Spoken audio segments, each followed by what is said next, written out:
Welcome to beautiful Knoxville for a Saturday afternoon matchup with number 1 Tennessee playing host with Penn State. These two teams played a dandy last night. Tennessee winning at 4-1 thanks to a grand slam from Ella Dodge. Tennessee's pitching was great yesterday, but the greatest of them all appears today. Carlin Pickens, the two-time reigning SEC Pitcher of the Year, is in the circle alongside Riley West. Michael Watchring, so great to have you with us for our matchup. Carlin Pickens has been amazing in her career. Why has she been so effective? Michael, the entire country knows Carlin Pickens for her world record speed, that 79.4 mile per hour pitch that broke the record for the fastest pitch of all time. But the entire country doesn't know how great of a competitor and a leader she is. Coach Karen Weekly speaks incredibly highly of Carlin Pickens on all phases of the game, but especially her leadership. This Penn State team will see a different Carlin Pickens every single time they come up to bat because she works that fast, hard fastball, and then as well as that changeup off speed and then goes up for a rise ball. Penn State just beat Appalachian State 10-5, and Penn State is playing some good softball at this point. They have scored at least 10 runs in 6 of their last 10 ball games, and we are ready to go here in the first of 2 for Tennessee here today. Carlin Pickens faces off with Michaela Barbonente. And the senior's first pitch of the ball game. Misses down and in for ball 1, and here we go. These two teams colliding. Well, if you look back at last night, Sage Margetko gave up just 1 hit over 7 innings, striking out 10 in that game. If you're Penn State, how do you want to bounce back after last night's game where really it was just 1 inning that got away? You have to take that 1 inning and tell yourselves that you were in the ball game. It was 1 mistake. On the offensive side, you want to have more competitive at-bats. Understand that you're facing elite pitchers, an elite pitching staff, and therefore you have to know that you need to attack early and attack the best pitch early in the count. And it might just be 1 pitch every single at-bat, but you need to be ready for that 1 pitch. Pickens brings the 1-2. High pop-up from Barbonente, left center field. Leach gives way to Knights, and that's the first out of the ball game. That pitch, Carlin Pickens went upstairs for that off-speed rise ball, which you could see Barbonente was more on time with that pitch. She oftentimes uses that to throw the timing off, but the communication in the outfield was on point with Sophia Knight calling off Alana Leach there in left field. So now it's Allison Oneacre. She's a freshman, but not playing anything like that. 9 home runs, 32 RBI. She had the lone home run and lone run production for Penn State last evening and homered against App State today. We've seen some really good young players in this Tennessee Invitational, and Oneacre very well might be the best of the crew. And Coach Crowell told us that she's successful because of her mindset on and off the field. She has an introvert personality, and that oftentimes helps you because you don't ever get too high or too low based on your performance in the ball game. Pickens ahead 0-2 and zips the ball to the backstop. Oneacre has not been fazed by anybody that she's seen so far, and there might not be a better pitcher that she's going to see all season than Carlin Pickens. A senior from North Carolina pitches. Oneacre late on it, slashes it foul down in the right field corner. And that oftentimes is the thing with Carlin Pickens' speed is batters like Oneacre, they get a good pitch, but they foul it off, and now you're behind in the count, and Carlin Pickens has the advantage, and she can go to those pitchers' pitches.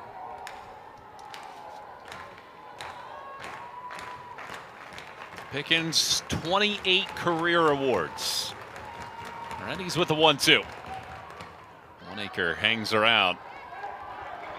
Oh, it was amazing watching Tennessee yesterday. They had to come from behind in both ball games against Appalachian State. They trailed for 4 innings. They trailed for 1 inning the entire season up until that point. And then they trailed yesterday through 4 as well to Penn State. Oneacre dribbles it third base side. Rutan picks it in foul ground. But Karen Weekly said that she liked the fact that her team was behind and how they responded once that happened. The pitching staff, they gave up that one mistake in each game, Newer and Marjetko, but they were nails outside of those two at-bats. And going into conference play here in a few weeks, you want to see your team in all aspects of the game. You want to see them dominate, and you also want to see them come from behind. Pickens calls for time, and this is a nice little duel we have going on here. One of the nation's best hitters at this point in the season. 1-2. 1 acre ropes it off of the glove of the third baseman, Rutan. Faw picks it up, throws to first on a hop for an out. Bella Faw, what a play this is. Going to the 5-6 hole and then planting her back foot, that right foot, and then Emma Clark there at first base, understanding that it's going to be a one-hop throw to her, gets herself in position to get the out. If you're Carlin Pickens as a pitcher, there's no other play that fires you up more than your defense behind you, like Bella Faw, doing anything they can to get an out. Rutan pushed it in the right direction. Faw with a really strong throw to get 1 acre for the second out of the inning. And here comes Brooke Clausewitz. 6 home runs, 15 driven in. She homered against Appalachian State today. 1 strike.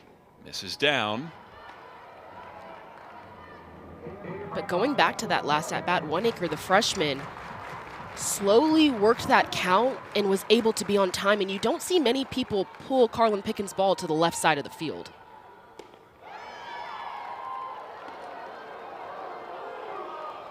There's a little bit of a buzz in the park today. I mean, weather could not be better. High 60s, not a lot of wind either. It's a great way to start your day and a nice crowd in attendance. Bouncing ball this time on a clean hop to Rutan. She throws high. Clark snares it out of the sky. And it is a 1-2-3 inning for the 2-time All-American, Carlin Pickens. A half inning down in this one. Penn State nothing. Tennessee heads to the bat rack when we come back.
Okay.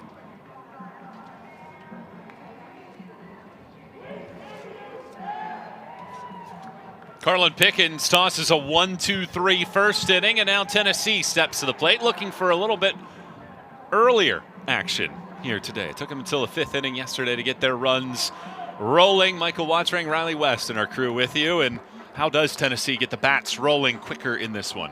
They just have to go for it early in the count. Coach Karen Weekly wasn't pleased yesterday with their mindset in the box. And with Bridget Namath, an All-American, a phenomenal pitcher, they have to understand that even more that she is going to try and work ahead and get ahead with that drop ball. Bridget Namath, first pitch is in there. She was a freshman All-American 2 years ago.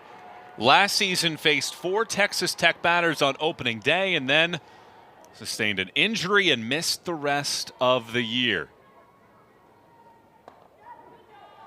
2 strikes and nothing quickly to Sophia Knight. The reigning SEC Player of the Week was shut out yesterday until her 7th plate appearance with just 1 hit on the day. Well, I think Karen Weekly had an all-time quote, and I'm going to try to tread delicately with what she said, but she said to her team, she said, there is a body part that when it's clenched, you cannot breathe. And she went through the exercise with her group. Knight fouls another ball off. Went through the exercise with her group, said, breathe, unclench, and breathe. And her team got a little bit of a laugh from that, and they were able to loosen up after that point. I mean, she does have a point. When you're tense, when you aren't able to breathe, you're not able to play free. Namath had 0-2, the fifth pitch of the at-bat. Drifts off the plate, 1 ball and 2 strikes. Knight trying to kickstart things. Despite just the 1 hit yesterday, she was aboard 3 different times and has now scored a run in 13 consecutive ball games.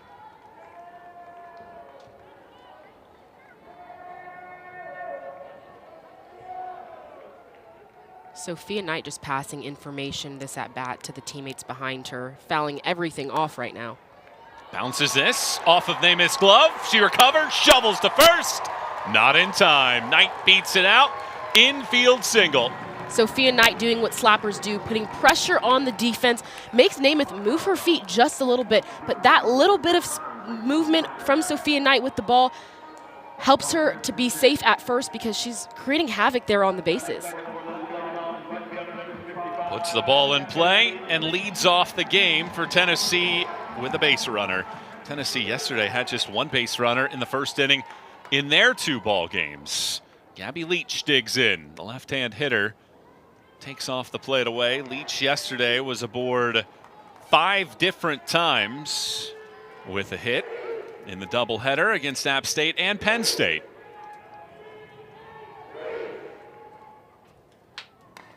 Bounces that ball foul. Karen Weekly mentioned last night that it's the first home series of the weekend. They've been on the road prior to this, and there is a little bit of it that she wants to see within her group to see what this stadium is all about, but also get into the flow of the game.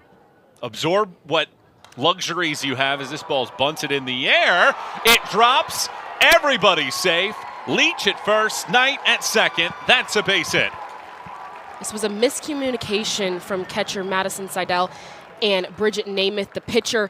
As a pitcher, you have to know that any ball in the air that another teammate can get to, they have priority of the ball. Because catcher Seidel was expecting a collision from Namath, she kind of pulled away at the last second. So once again, Tennessee just putting the ball in play, giving themselves a chance to put some pressure on this Penn State defense. The umpires are going to get together, I think, perhaps. Clarissa Crowell asking for clarification on whether or not it actually hit a Penn State player after it hit the ground. And they all confirmed that it did hit the left leg of the catcher Seidel, so that's why it's not a foul ball, it's a live ball and a base hit. From our angle up here, it was tough to see if it just hit the ground, rolled foul, or if it hit catcher Seidel. But by the reaction of Penn State, you could assume that they knew it had hit them. So now a bunt attempt here from Holly, and that trickles just foul.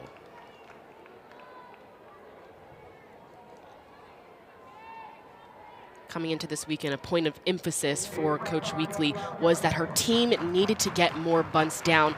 With Namath, the drop ball pitcher, as a hitter, I'm thinking this is the best type of pitcher to bunt against because I know it's not going to spin up and create that pop-up.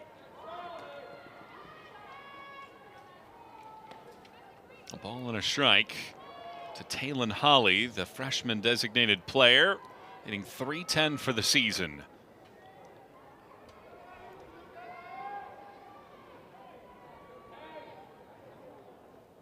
Holly again squares, backs away, and it's 2 balls and a strike.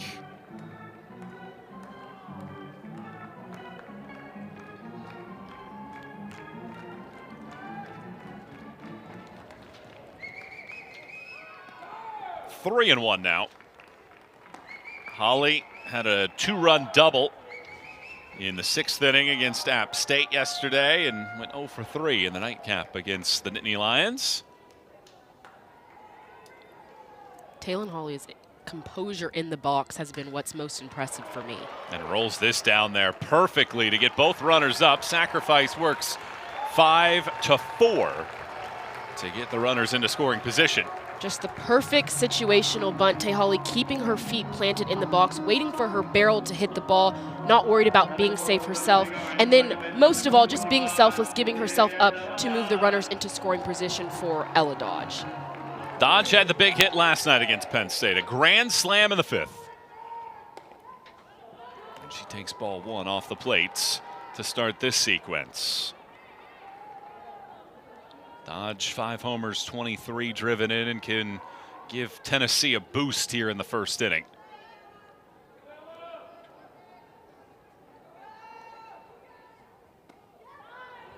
On the year, Tennessee scores early and often. They've scored at least 20 runs in 4 of the first 5 innings. Only the 2nd inning this year has eluded them. Trying to jump out in front of Penn State. But Namath, flirting with the outer half, has missed with each of the first 3 pitches. And Namath, knowing Ella Dodge, a big power hitter, is up to bat, tries to work it outside of the zone, but if she goes right at Ella Dodge, she can induce a ground ball and maybe even a pop-up for that out.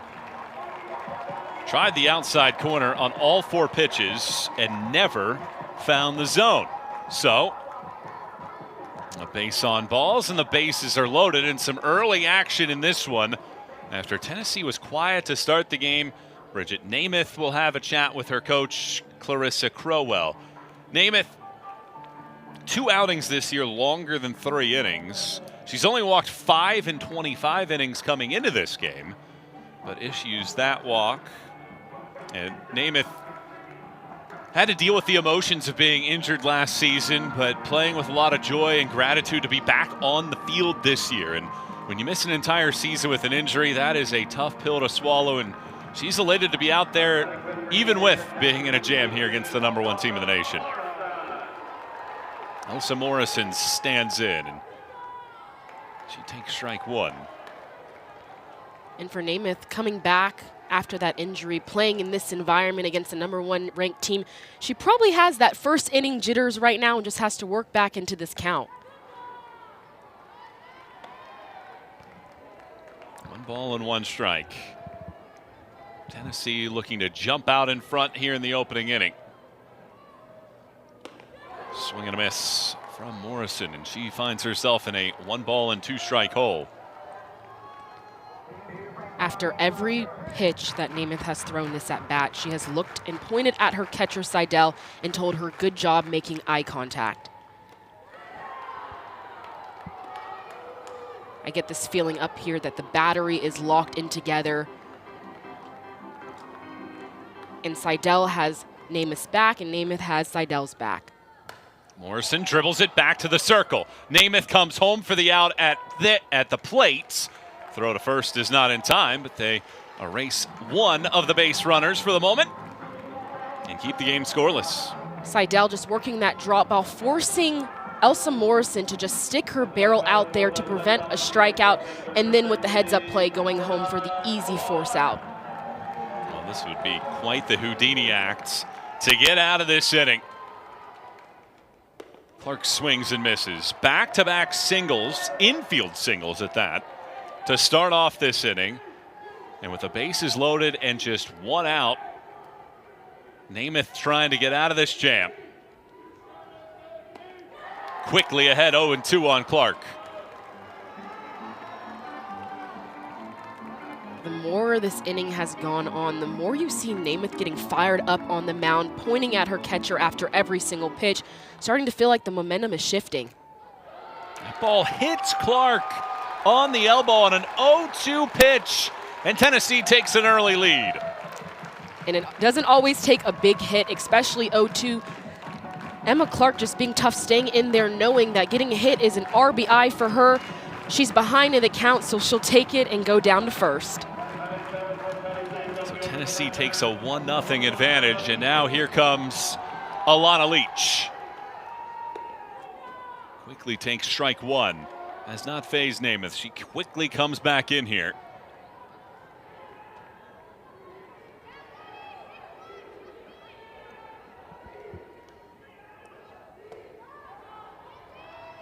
Michael, you mentioned hasn't phased Namath. I think that just one mistake, she is still fired up. She is still ahead of the count, and I think she has all the control right now in the circle.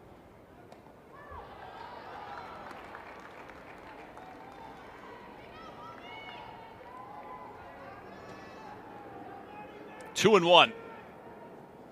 Leach fouls. 2 balls and 2 strikes.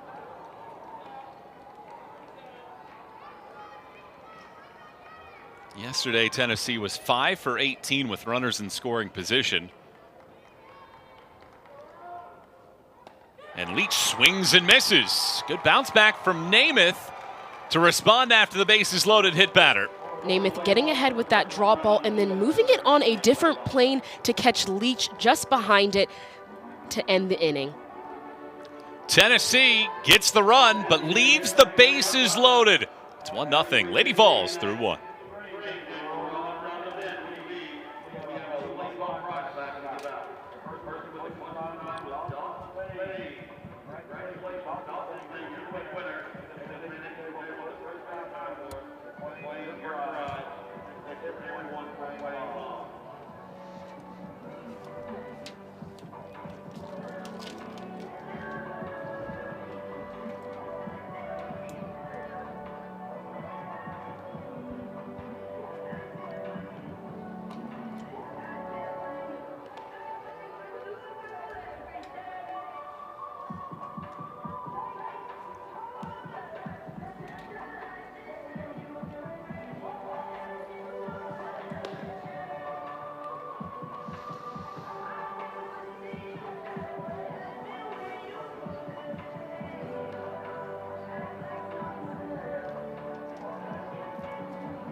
Tennessee gets the opening run of the game on a bases loaded 2-out hit batter.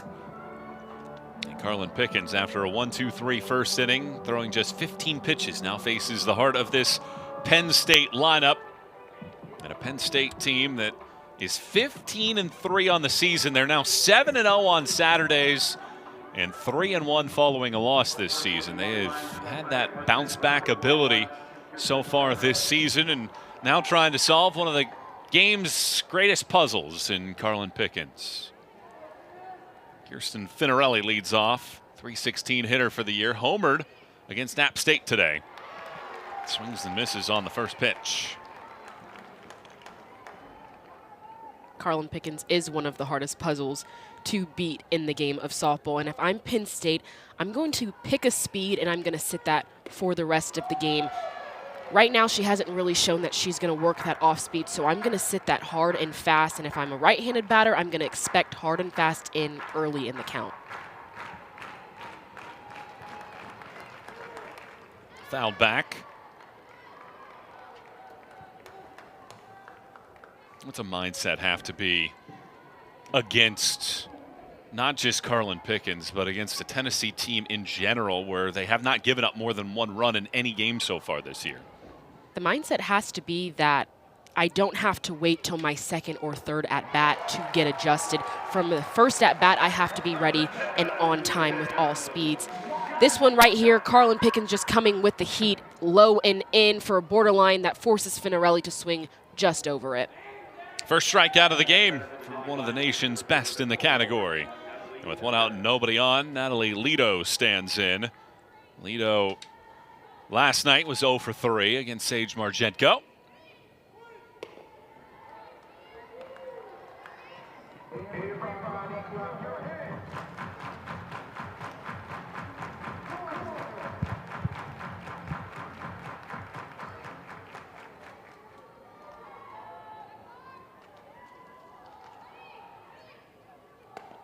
Swing and a miss. 1-1. Carlin Pickens has started a lot of these right-handed batters with that fast and in, so you could tell Lito was expecting that. As a Penn State lineup, sometimes you have to cheat with your bottom half to help you to get better on time. Not on time there. Waves over the top. 1 ball and 2 strikes. Clarissa Crowell told us about the key against Tennessee is situational hitting. 1-2. Swing and a miss. Strike 3. Back-to-back punch-outs for Pickens to begin the second. This one, Carlin Pickens looks like she takes a little something off of it. Lito is out in front of it, but still keeping it down, making them swing right over the top. 2 outs and nobody on. Madison Seidel gets her turn. Struck out 3 times last night against Margetko. But what Crowell was telling us was there had been games in the last couple weeks that they have put some things into action, calling a squeeze play, understanding that you're not going to score 10 against teams like Tennessee and their pitching staff. It's not just the situational when runners on base, it's how do you get on base in the first place, and then once you're on base, how do you manufacture a run, getting a runner around the base paths? Yes, you have to understand that Tennessee doesn't give up the long ball. You can't rely on one aspect of the game. You have to put pressure on their defense. And you have to have good at-bats, like I said, from the very first at-bat that you see the pitchers. You can't wait for someone else to get it done. Because when you're waiting and waiting, the game starts to get away from you. Kirsten Finarelli was brought in to be a power hitter, but can be a truly elite level hitter, according to her coach. She hits in the cleanup spot. She struck out swinging. Lito, who's a sophomore, struck out swinging. And now the lone senior to bat so far for Penn State, Seidel, with her turn. Takes a strike 3 and 2 as Pickens back in this count.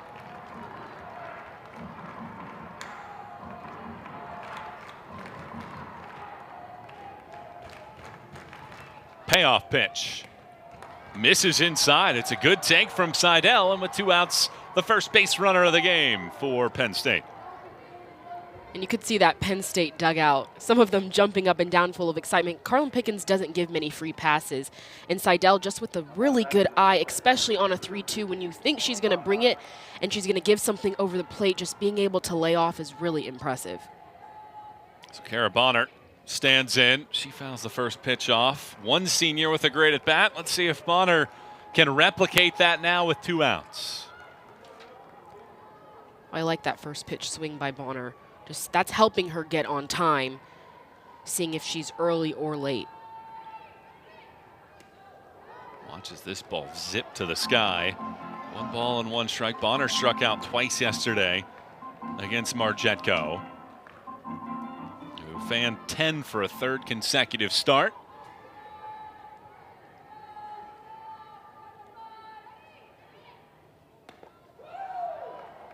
Two balls and a strike.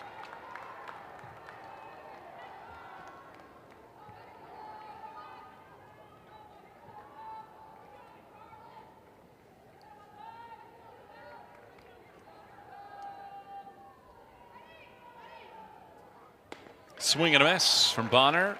Evens the count at 2 balls and 2 strikes.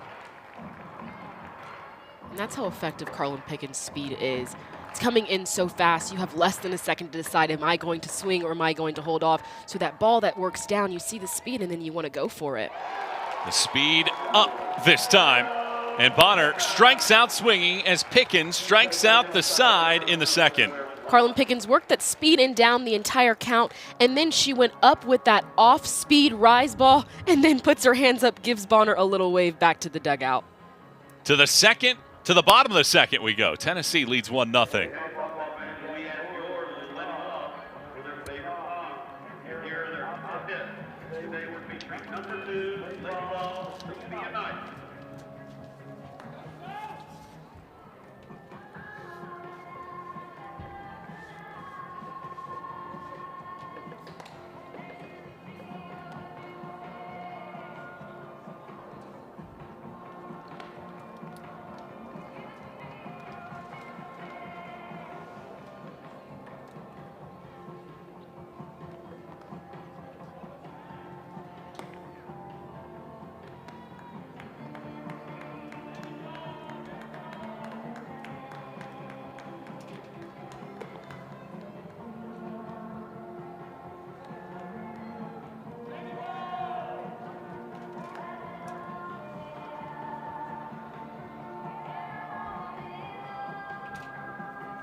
Bridget Namath threw 32 pitches in the first inning, and if not for a 2-out hit batter, Tennessee would not have scored.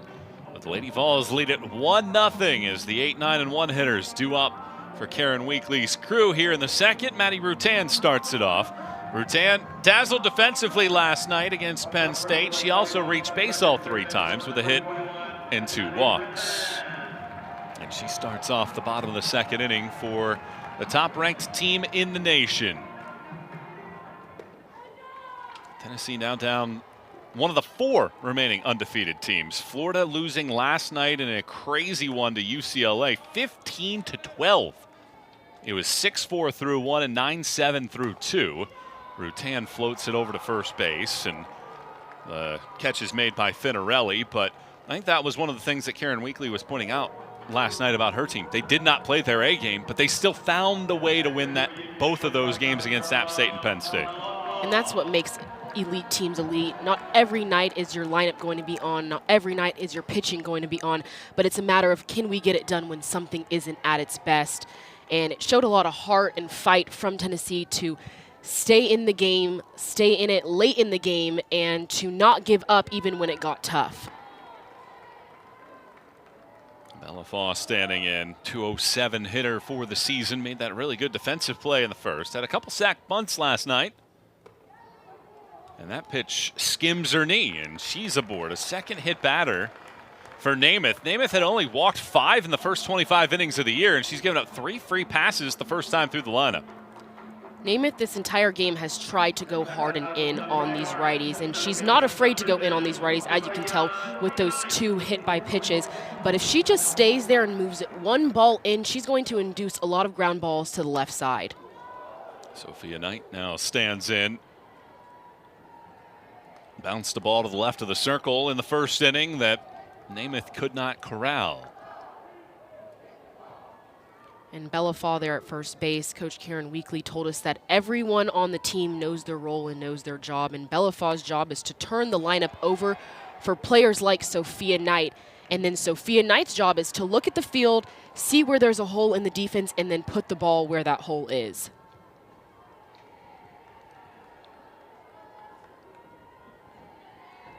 Namath gets ahead at 0-2.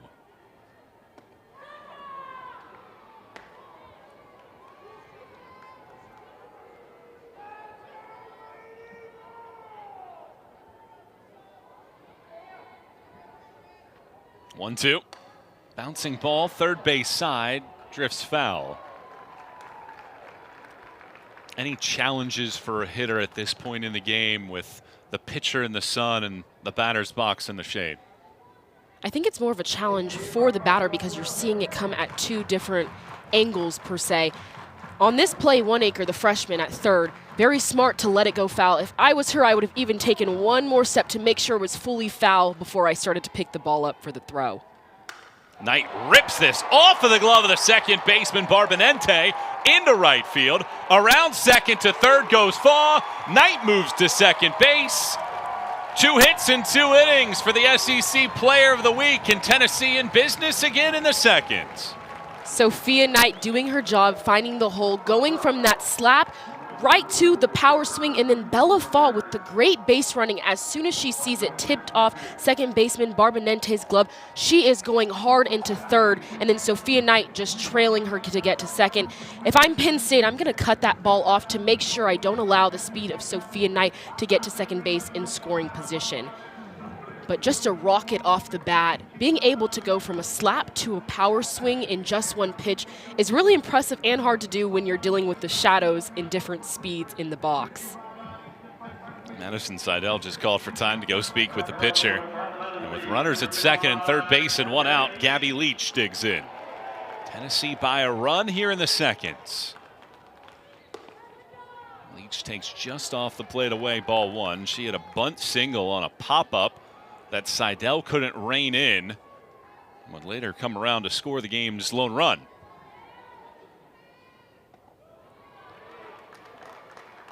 And Gabby Leach, just one of those players that also can slap and also power hits.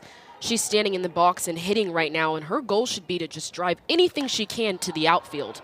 Pops this into the seats third base side.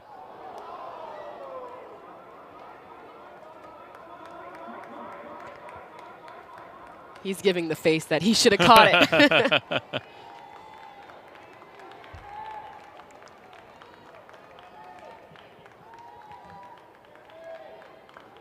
2-1 pitch. Leach dribbles it out towards second. Barbonente comes home. The throw is high. Everybody's safe. Leach takes off for second. She slides in safely. Here comes Knight to the plate. She's out. Walters with a quick throw back to the plate. Seidel slaps the tag on. 1 run is in. Knight gunned down at the dish. This play started with Gabby Leach getting around the ball, being able to hit the ball to the right side, knowing if she gets a ground ball to the right side, she gives Bella Faw a chance at third base to get home.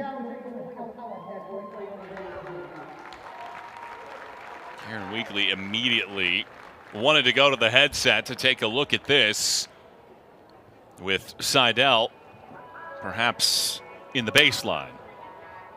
Immediately after the umpire made that call, Tay Hawley, the on-deck batter, raised her hand out telling Karen that she might have seen obstruction.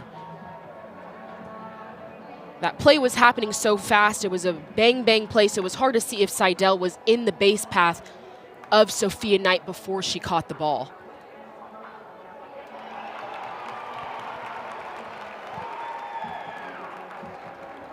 They're getting a look at it on the video board right now. And you can see the reaction of Ella Dodge back there, and this is what they're looking at. So this is the first run that comes in, obviously the run, and then Seidel had a decision to make on whether or not to throw that ball to second as Leach just rounded first and never stopped. What do you think of the decision for her to throw to second base in the first place? Leach was trying to get in a pickle. That's what you're taught if you're the trail runner, to get in a pickle and give this runner at third time to score. If I'm Seidel as a catcher, I'm either going to throw it down as fast as I can and get it into my shortstop's hand, or I'm going to pump fake it and see if I can get the runner at third to make a decision. This one's hard to tell, but it does look like Seidel is coming into the base path of Sophia Knight before the ball is in her glove, so this potentially could be overturned and ruled as obstruction. She doesn't give Sophia Knight a lane to get to the base. And if you set up in the base path, you have to have the ball for it to not be called obstruction. Call in the field was out at the plate, so they'll have to overrule it based off of that. For the time being, it's a fielder's choice. Leach is at second base, and let's see what the call is.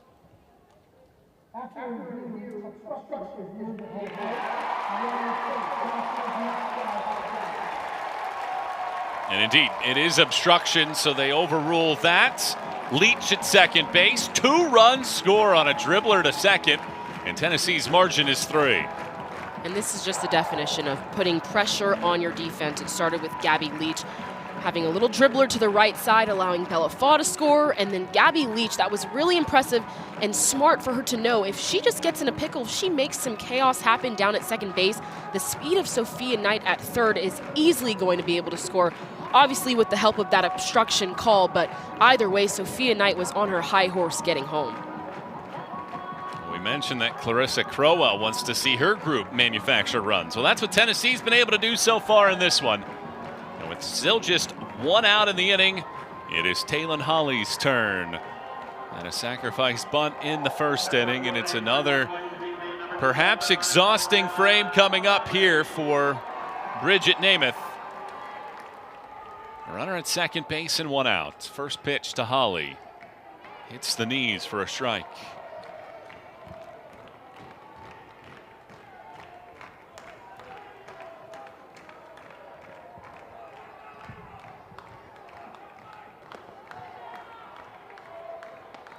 And coming into this year, Coach Weekly told us that she knows this team is a situational hitting team. They have speed, they have power, they're going to be elite base runners. So I'm sure she's very pleased with how Gabby Leach, Sophia Knight, how her speed in this lineup just executed that play.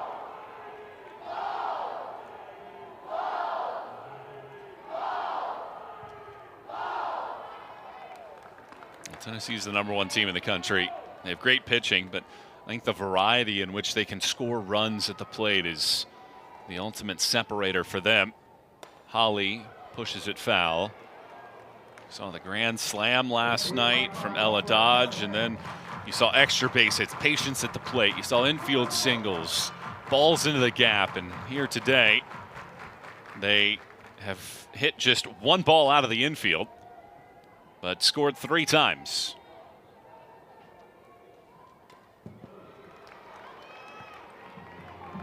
And that's what makes elite teams elite, is they understand that not every single game you're going to hit a home run. Not every single game is going to be a short game. And with a drop ball pitcher like Namath, that has to be the conversation coming in. If drop ball pitchers don't give up home runs as much as upspin pitchers, because it's harder to drive a low pitch out of the park. So they probably knew coming in they were going to have to play a little bit more short game, have elite base running, and just ultimately put pressure on this Penn State defense. Well, for Bridget Namath, it has to be frustrating. You look at the first inning, you have 2 infield singles on balls that went probably a combined 35 feet.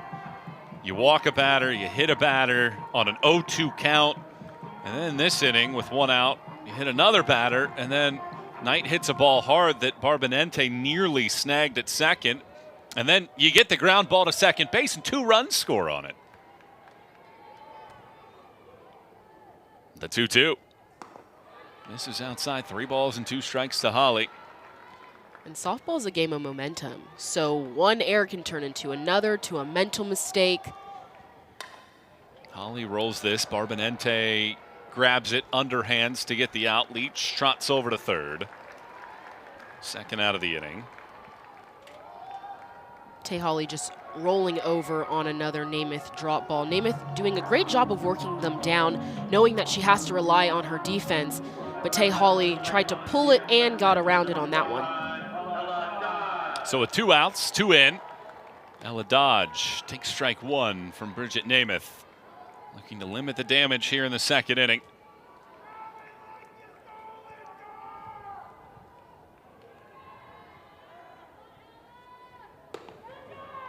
Quickly ahead at 2 strikes to nothing.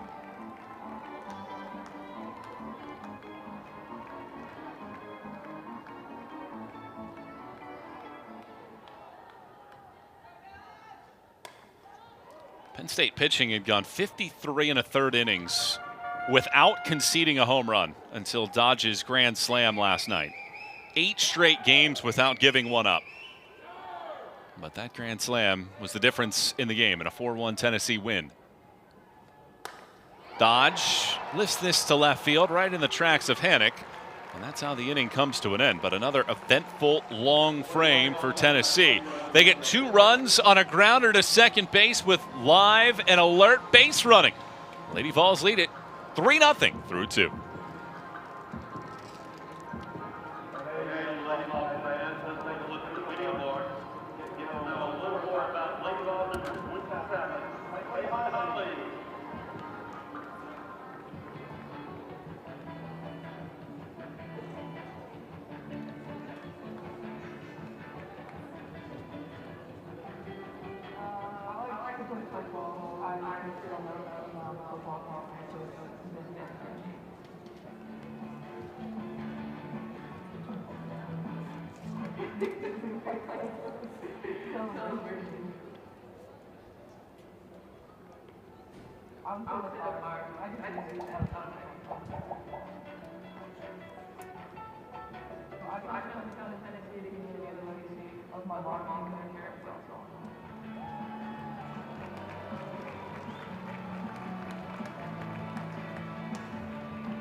Tennessee has scored in each of the first 2 innings, and the Lady Volunteers lead it 3-0 alongside former first-team All-SEC selection Riley West. Michael Watring with you for our matchup today, and 3-0 holes typically do not fare well against Carlin Pickens. How can Penn State change the script at this point against one of the nation's best? Now, Penn State, in the first 2 innings, I was pretty impressed with their at-bats, especially a couple ground balls to the left side, because that means they're on time. Not often do you see teams hitting balls to the left side off of Carlin Pickens. They're usually late in drive balls to the right side, but Penn State, the first couple innings, seeing the ball pretty well, but a 3-run deficit, it could make it a bit tough. Coach Crowell told us coming into today that if they're going to beat Tennessee, they have to keep them to that 3 runs, so this is exactly where they have to keep them at. Brianna Hannock stands in to lead off the inning. A freshman hitting .275 for the season. Was 0 for 2 against Sage Margetko last night in the 4-1 loss. And Carlin Pickens, at 35 pitches now in the game, delivers the 1-0. Bunted off of the plate, and I think that's something that Clarissa Crowell was thinking as well against Pickens and whomever they're dealing with in this great Tennessee pitching staff that leads the nation in ERA at this point. It's the opportunities to get on base. Can you bunt? Can you make this defense feel a little bit uneasy at times?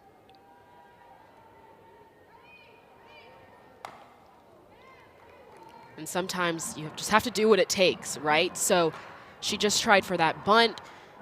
This one, she fouls off her front leg, but whatever it takes, whether that's putting that bunt down or putting your bat out there, letting Carlin Pickens supply the power, but it's just a pass that bat mentality because she doesn't give up many long balls. Hannock pops this one up down the left field line, chasing his Leach, but it ends up in the bullpen.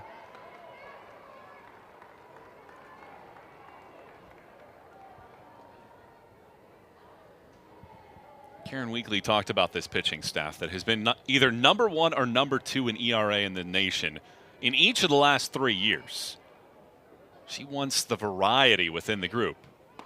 As Pickens misses down and in, she wants all of the pitchers to be able to start, to be able to come in the middle of the game to bridge gaps, or to come in at the end to be able to close games out. Having that variety can help this team in the postseason. The 2-2. Swing and a miss. Strike 3. 4 strikeouts for Pickens in the last 2 innings. And that's the first out here in the 3rd. Carlin Pickens just using that speed once again. This time, not even a strike, but gets Hannock to swing right over the top of it. Hannock was getting on time throughout that bat, but because Carlin put it out of the strike zone, she made that unhittable. So with 1 out, nobody on, here's Kaylee Walters. She squares the bunt and takes the first pitch away. And I asked Karen Weekly about Carlin Pickens when they recruited her versus now, and she said the refined mechanics is the biggest step forward that she's taken as a pitcher. 1-1 the count now. She said there would be some college coaches that might be willing to admit, maybe off the record, she joked, that they didn't think that Carlin Pickens would be successful in college because she was a little bit wild in high school. Bouncer over to short. Faw scoops and throws out Walters. There's 2 away. Bella Faw just made that play in the 5-6 hole with the slapper. Look, super easy. Look at her go take a step or 2 to her right and then just plants that back foot and is able to throw off that back foot with a lot of power.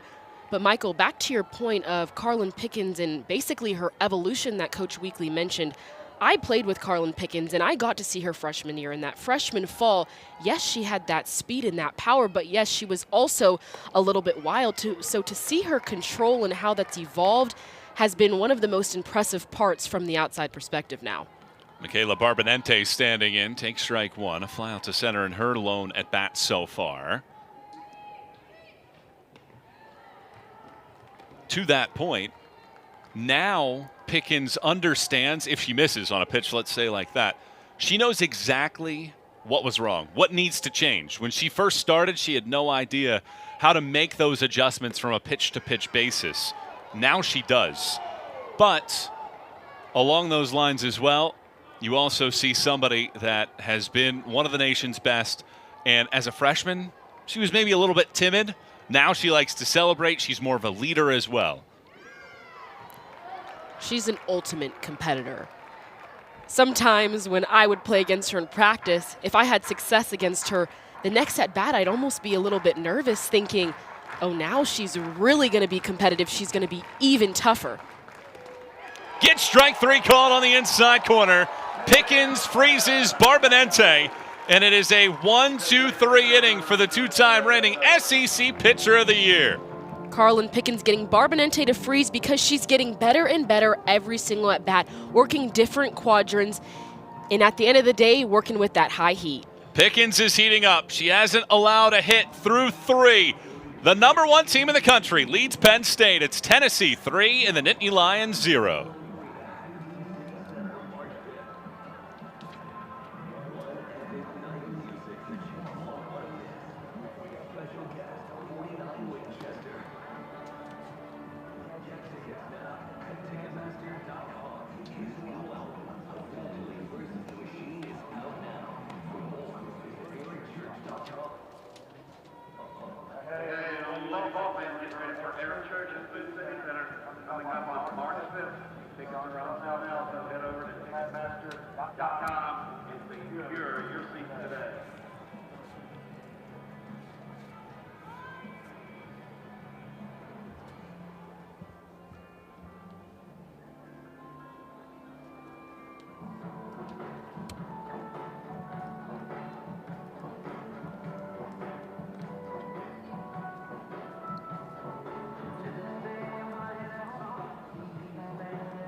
The stat line in this game might be a little deceptive at this point. 3 runs on 3 hits for Tennessee, but only one of those hits have left the infield. And Bridget Namath, who has thrown 57 pitches, I would say, is pitching pretty well. It's just been a couple mistakes here and there, a hit batter and 2 runs scoring on a fielder's choice that have allowed Tennessee to open up a 3-0 lead. Yes, Namath has been pitching a great ball game so far. She's keeping the ball down, allowing her defense to work for her. But then on the other hand, when you're playing the number 1 team in the country, 1 mistake or 2 can really be something that hurts you.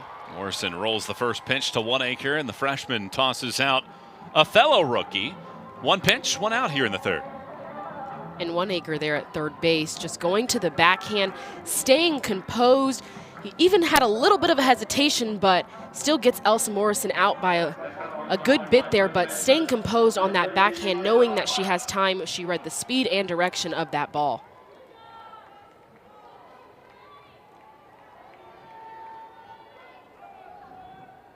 So with 1 out and nobody on, it brings Emma Clark to the plate.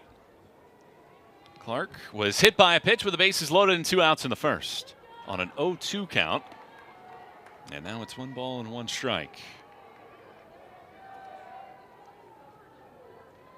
Not unfamiliar waters for Penn State. They've fallen behind several times this year, early in games. Overall, 5 comeback wins for the year.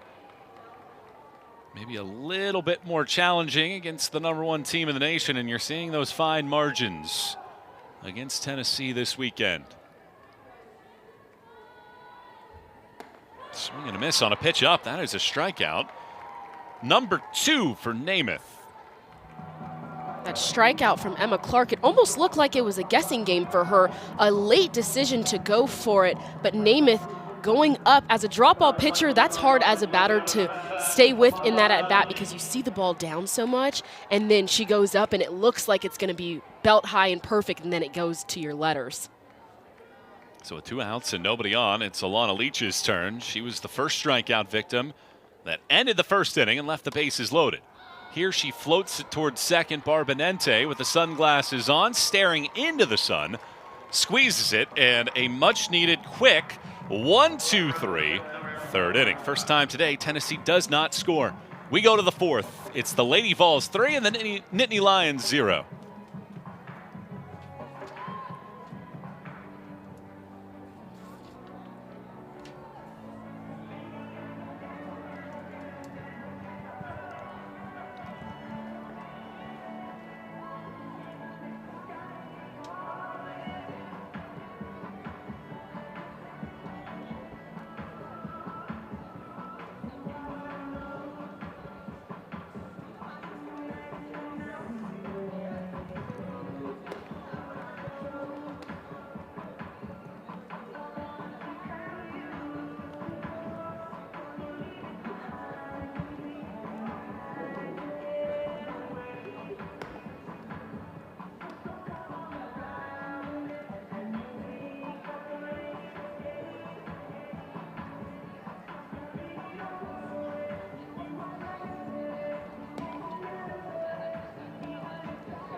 It's a beautiful day for softball on Rocky Top.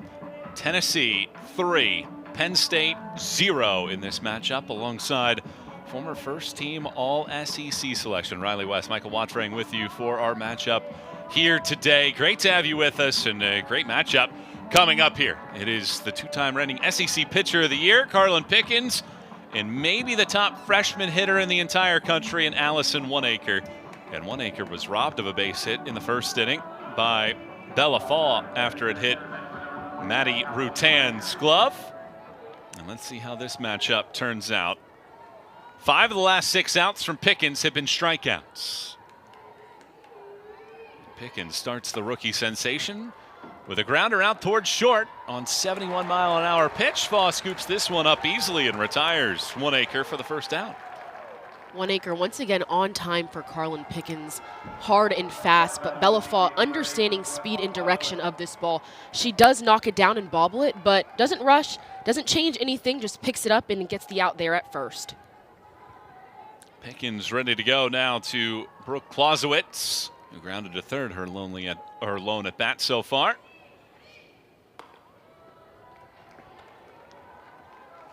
Clarissa Crowell talked about the values that this team has: family, blue collar, and tough. And she wants to see the toughness whenever they get into battles like these against some of the nation's best that they'll see in the Big Ten as well. And she talked about those 3 values and mentioned that this year they're relating those to the movie Rocky, and how when Rocky got punched, he gets back up, and at this point of the game they've been punched, and so now it's about Penn State getting back up, and that's definitely what Coach Crowell's looking for at this point. She said that at the start of the year they came back a week early to train. They went to Philadelphia. They got a chance to see the Rocky statue, and she joked that there was a time where you used to rent DVDs as a team. I know things have changed now with streaming, and she joked about that aspect, but they watched movies 1 through 4, and the group has really embraced that. Now when they hit home runs, they have a boxing robe and gloves once they get back to the dugout.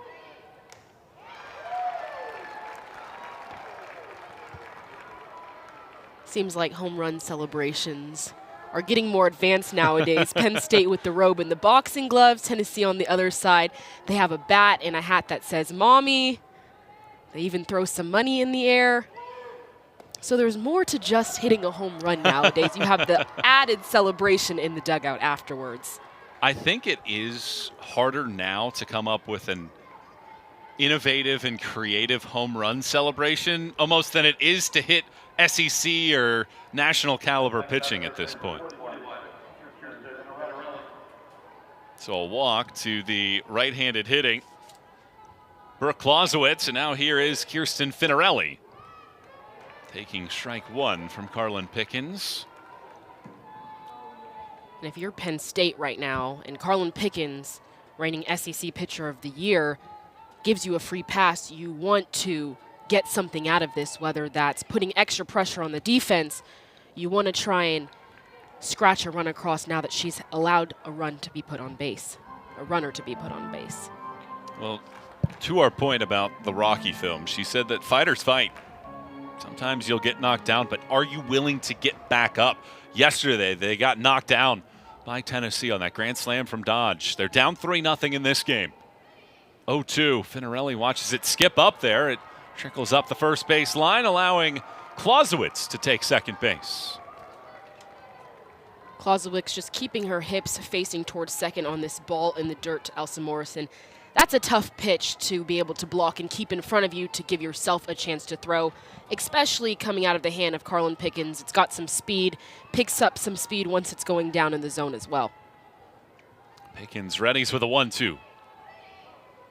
Fouled back by Finarelli. First time today that Penn State has had a runner in scoring position. In fact, yesterday they only had a runner in scoring position once. That was in the 7th inning with 2 outs. Their lone run yesterday came on the Oneacre homer. That pitch smacks the leg of Finarelli, and the umpire saying that she didn't make enough of an effort to get out of the way of that pitch. Let's take a look at it here. her back knee, it seems to have hit her back knee, but it almost looked like she was starting to cheat with that back hip, that rotational force. If I'm a batter going against Carlin Picken, I am cheating with that hip, so I do not blame Finarelli, but as soon as she was hit, you could tell Carlin Pickens asked the umpire, what was that? And now Coach Crowell's asking the umpire if she was in the box. Maybe she's going to review this one.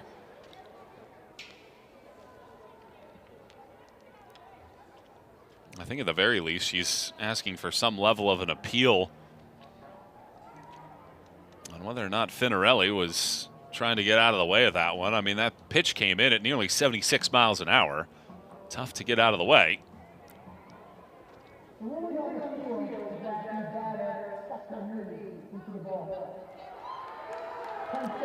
So you just heard the explanation. The ruling on the field was that Finarelli stuck her knee out to make contact with the ball, so Penn State is going to challenge this call. Against Carlin Pickens and this Tennessee pitching staff, any base runner is valuable, and trying to get somebody on base now. Let's take a look at it, whether it hits that back knee. And it does, and she is moving that back knee, but back to my point of Carlin Pickens throws 76 miles per hour. You can't just start your swing once the ball is already in the box. So Finarelli is starting her swing, and it's not looking like she's moving that knee over the line. It looks like the ball is coming towards her. But from this angle that we see, we're not on top to see if her knee is reaching over that line, but it's hard to tell. Quick call by the home plate umpire to tell us that she needs to stay in the box. Yeah, I mean, she's starting her swing there. It'd be very hard for her to make any other kind of movement to try to get out of the way of that ball at that point. It honestly looks like how any other swing starts, with that back hip starting the swing.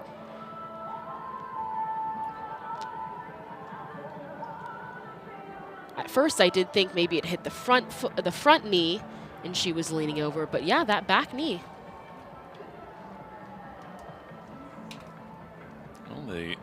Well, the umpires have made their call. So the ruling on the field stands. It is a ball, and the coaches for Penn State are making that motion as well, that she's loading up to try to make a swing. So that is a pretty big call here at this point.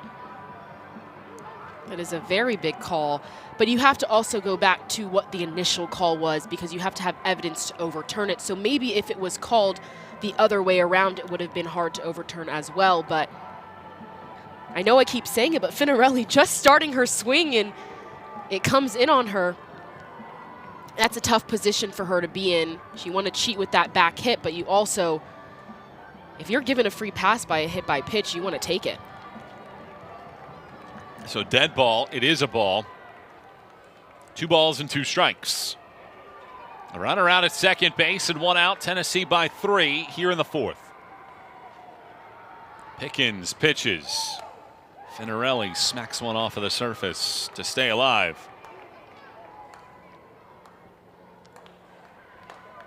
And this is one of those moments when you can feel Carlin Pickens gets even more competitive with the controversial call. Looks like she's going right at Finarelli. Goes up in the zone this time, and the count now goes full at 3 balls and 2 strikes. Pretty good at bat here from a freshman against Pickens.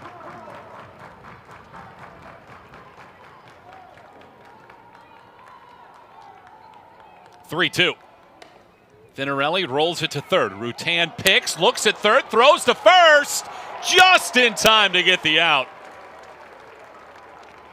Once again, Coach Crowell down there at first base, maybe second guessing if that was an out or safe, but Maddie Rutan, ball hit right at her. She turns her eyes to look at the runner, but at this point she should know that Bella Fall would be the play coming from shortstop, and she's about even with the runner, so no play there, but luckily with Maddie Rutan's arm, she was still able to get a out at first. So 2 outs and a runner at third base. Natalie Lido stands in.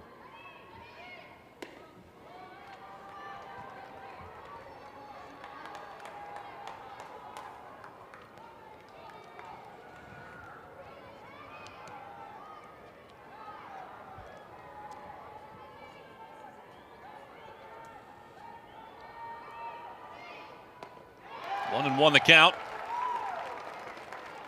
Pickens working through this inning. Issued a 1-out walk, a wild pitch, and a ground out.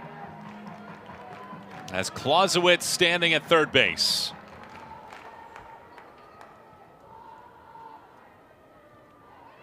The 1-1.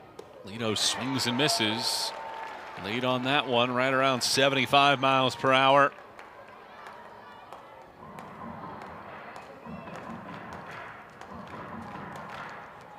And Michael, going back to that call that wasn't overturned in favor of Penn State, you could feel how that momentum stayed on Tennessee's side. Now, if Penn State got that call, you would feel like the momentum now shift to Penn State. But now Carlin Pickens is on a roll, getting ahead of these counts, and it feels like she's even pitching faster. So to Penn State, it almost feels like the feet of these 3 runs just got a little further away.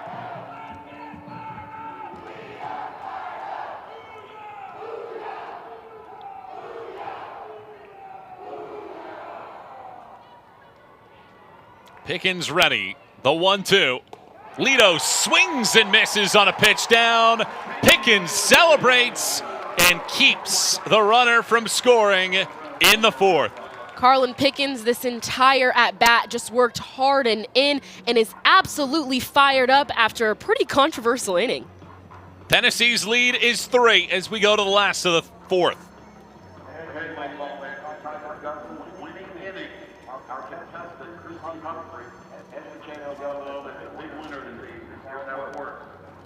Christie will receive a $50 gift card for every base that Tennessee's first kid produces in the inning. For example, Eagle gets Christie for one gift card, Double gets 2, and so on. So Lady Ball Nation, let's cheer on the Lady Balls in the inning. Christie Humphrey, she tries to get on the state winner, Thursday, Justice Bride.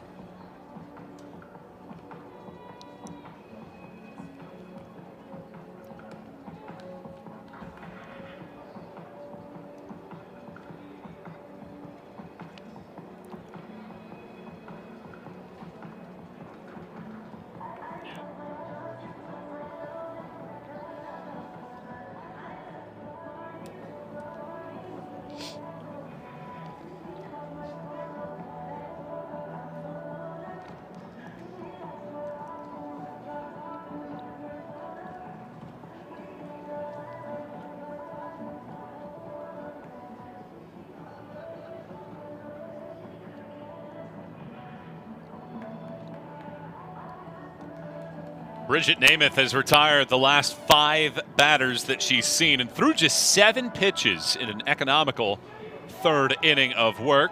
Michael Watring, Riley West, and our team with you here in Knoxville for this matchup between number 1 Tennessee and Penn State, looking for its first win against the number 1 team in the country in 2 decades. And the Lady Vols offense in this one has been able to get a run in the 1st and 2 more in the 3rd inning. What are you seeing from Bridget Namath in the circle? I think she's getting better throughout this game. Just a few mistakes early on, but last inning, her best inning. She's keeping the ball down no matter what. Then slightly going up for an up pitch for some strikeouts, but she's giving her team a chance by putting the ball in play, letting Tennessee put the ball in play, and then her defense just working behind her. Maddie Rutan at the plate. Quickly in the driver's seat at 2 balls and no strikes. Lined out to first base, and her only at bat so far. Swings and misses on that one.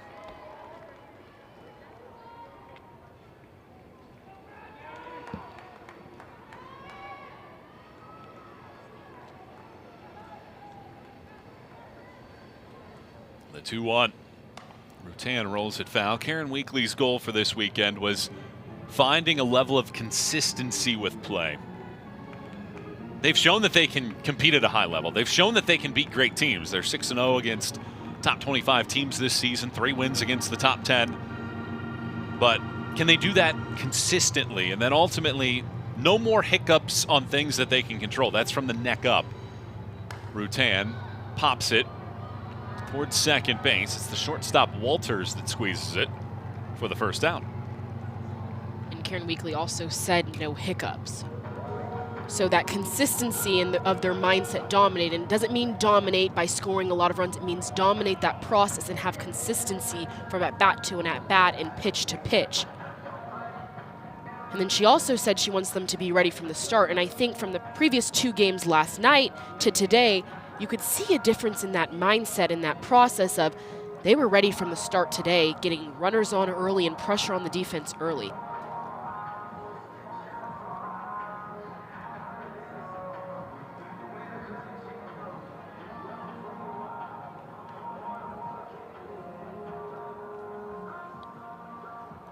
I believe Finarelli called for time at first base. And with 1 out and nobody on, it's Bella Faw who was hit by a pitch and ignited that 2-run second inning.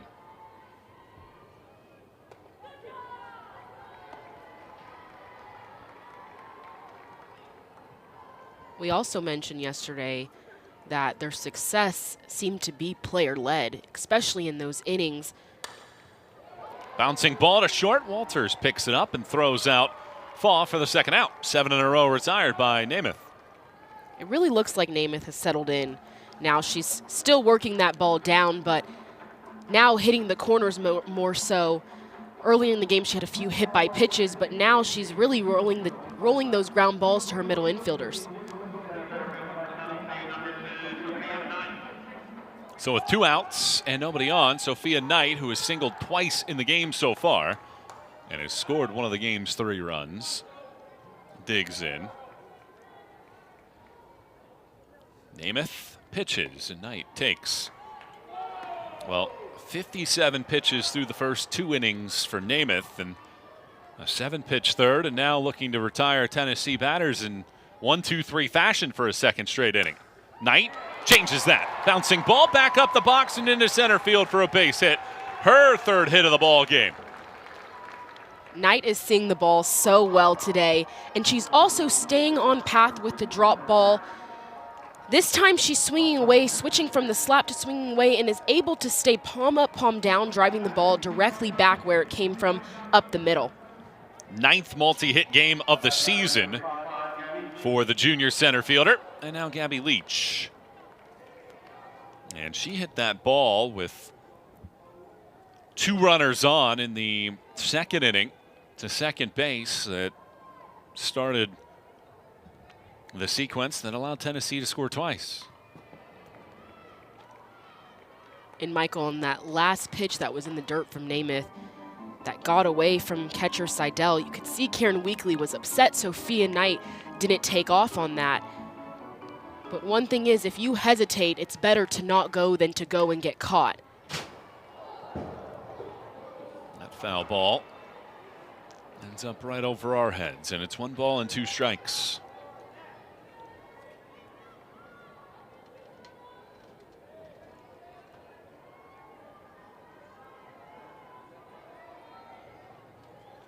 Here's the 1-2. That drifts away, 2-2.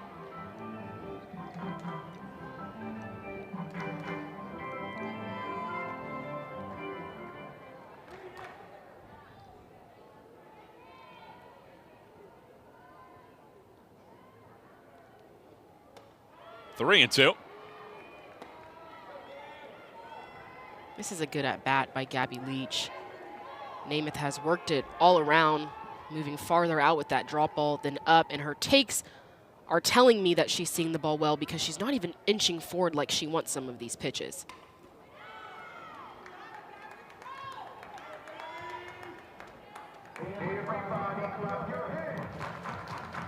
What once looked to be a quick inning.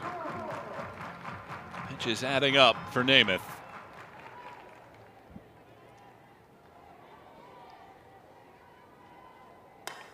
Leach lifts it out towards left field and right into the glove of Hannock to end the inning. So the 2-out single is stranded at first.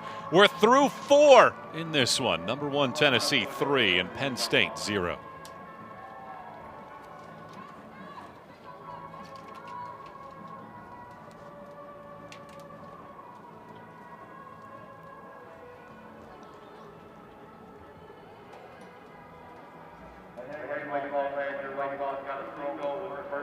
inning, which means Christine Humphrey will have one $60 gift card courtesy of Gus's Fried Chicken.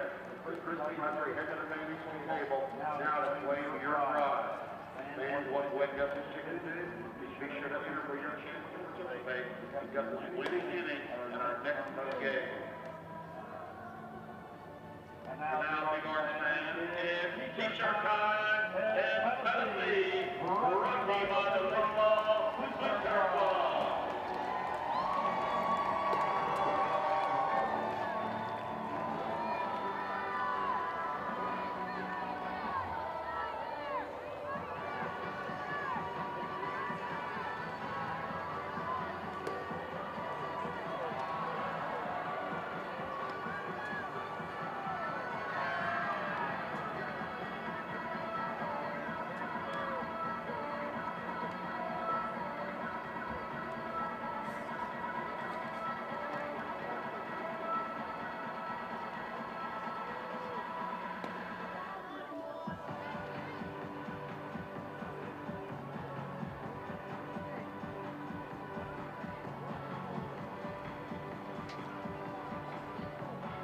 Number 1 Tennessee leads Penn State 3-0 as we go to the 5th inning in a second matchup in as many days between these two groups in the Tennessee Invitational.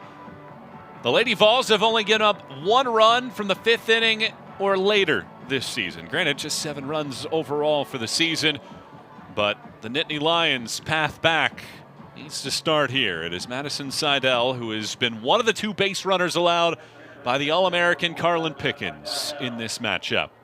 Michael Watrang, Riley West, and our team with you for our game today. And the first pitch is inside to Seidel.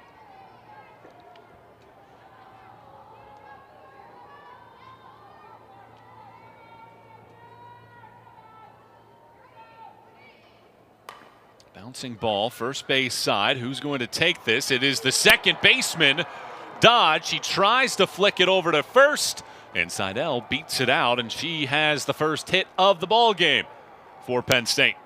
A miscommunication here by the Tennessee defense. Carlin Pickens is sprinting after the ball. That is a really tough play for second baseman Ella Dodge to get all the way in, and then Mackenzie Butt, new first baseman. They always say as soon as you get in the game, the ball tends to find you. So if Mackenzie Butt got after that ball, she probably had the best shot because Carlin Pickens coming off that mound to sprint to it was also going to be a tough play. It's going to be a pinch runner at first as well.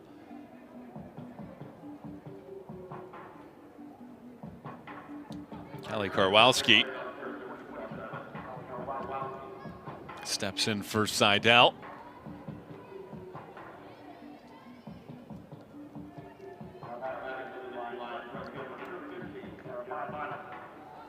And Kara Bonner gets her turn with a runner at first base.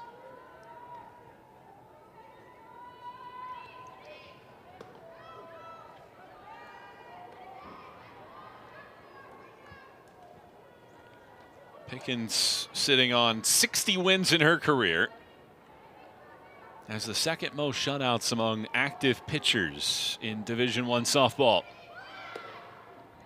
A strike taken on the outside corner after bunt shown, and Bonner's now in an 0-2 hole.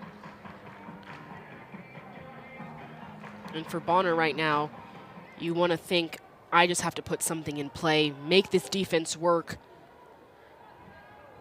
especially with 2 strikes.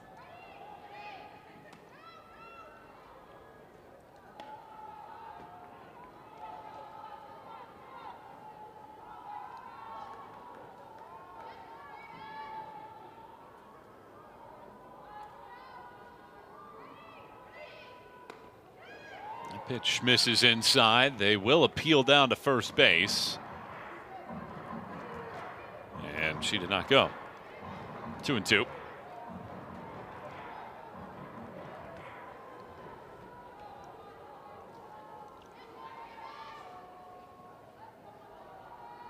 Pickens pitches, and it's bounced right back to the pitcher.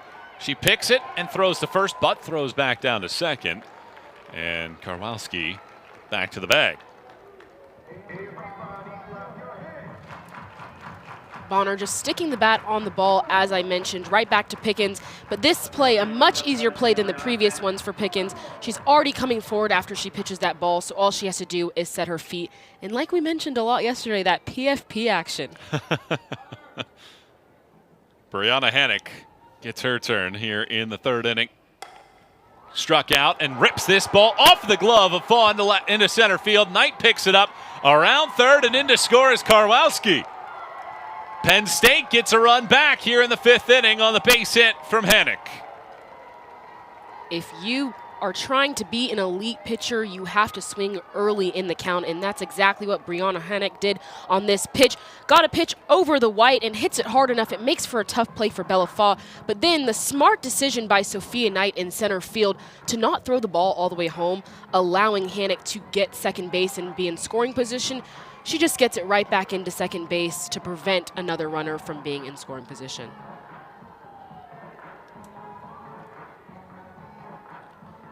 So Penn State is going to dip in here as well to bring up the pitcher. Bridget Namath will hit. Namath this season is 1 for 1.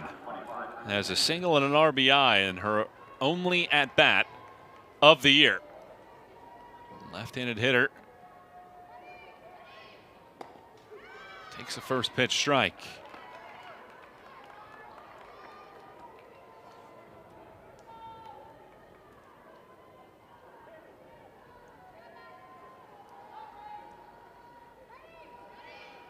Namath fouls it off, and she's quickly in an 0-2 hole.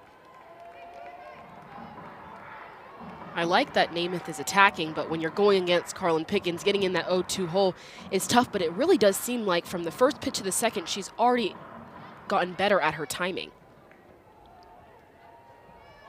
Pickens is 0-2. Namath trickles another one foul. Mentioned that she missed last season with an injury, so during her freshman campaign, she did get 31 at-bats. Only 4 hits, however. Granted, 2 of the 4 were home runs.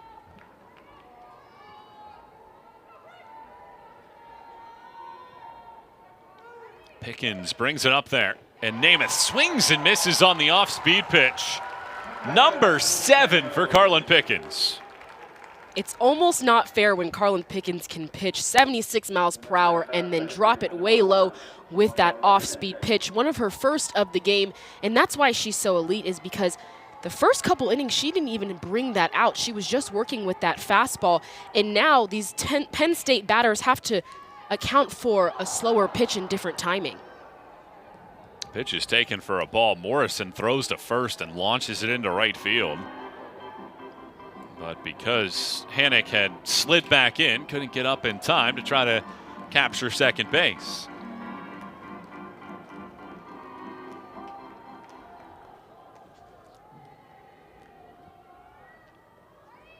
One strike pitch. Bounces up there. This time the runner is off. Throw to first. And yet again, Hannock able to get back. That was really athletic by Elsa Morrison, the catcher behind the plate. Ball in the dirt. She goes to a knee and then is still able to make that throw at first. An accurate throw at that. Here's the 1-1. That misses high and away. 2-1.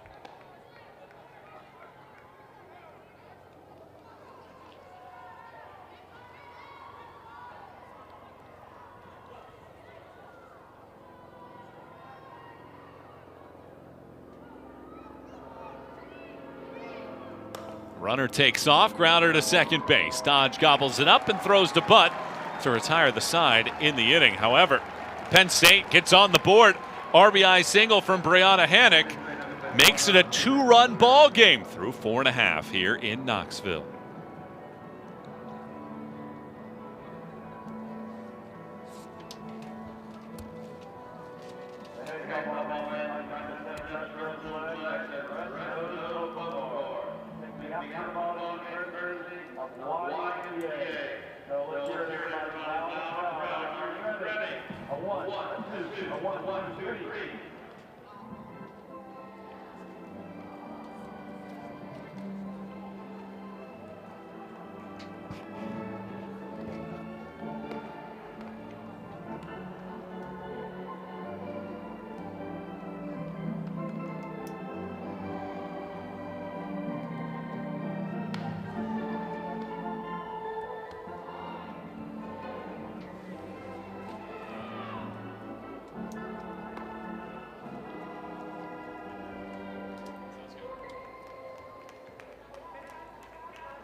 Tennessee, one of the final 4 remaining undefeated teams in the country. Alabama also there. Florida lost last night to UCLA in a wild one. But the SEC, as it always is going to be quite the gauntlet. How about Oklahoma with a couple losses already this season?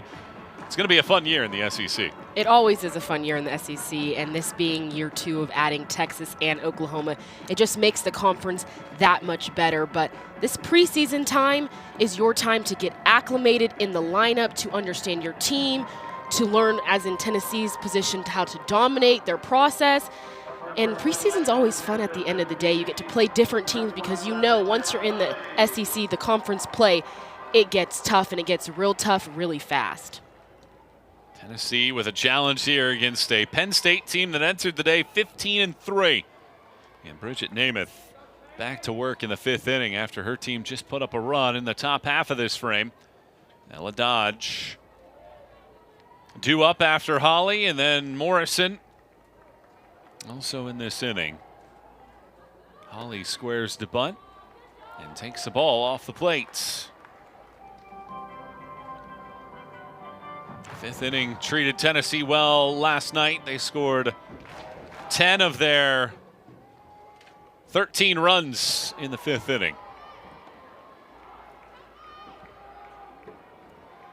Tay Holly, the freshman, just a little excited in that at-bat. She's up in the count 2-0.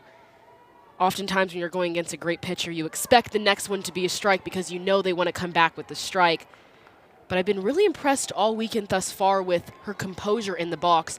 Obviously batting 3rd on the #1 team in the nation as a freshman is impressive itself. Smacks this on one hop. Namath gloves it, underhands to first base to get Holly. Namath there with little PFP action as well. Pitcher's fielding practice, but a hard hit by Tay Holly. And then Namath just on the run, underhand. Sometimes it's easier for pitchers to underhand after it's just come out that way the other time. Ella Dodge 0 for 1 with a walk in the game. Tennessee ahead by a pair here in the 5th inning. Lady Vols will play North Carolina Central to wrap up the day, and then Appalachian State tomorrow.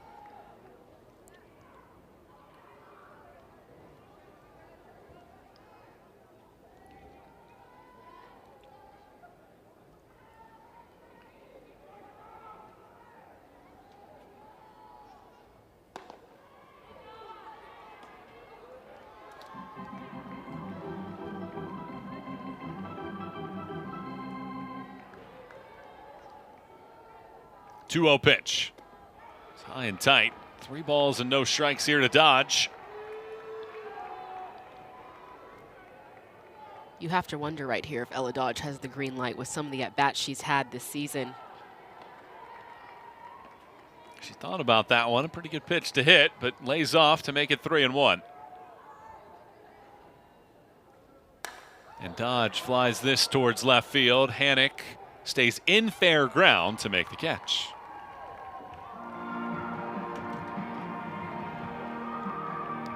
Namath hasn't given too many pop-ups to her defense today, but Ella Dodge is trying to get that knee below the ball to lift it.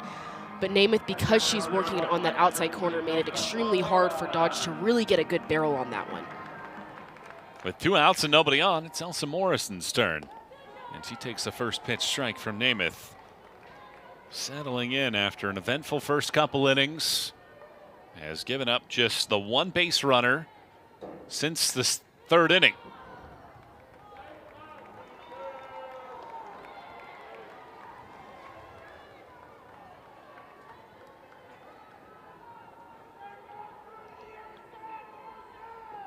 Bouncing ball to 3rd base, picked up by Oneacre, and she throws it across, and for the 2nd time in the last 3 innings, it's a 1-2-3 stanza for the right-hander, Bridget Namath.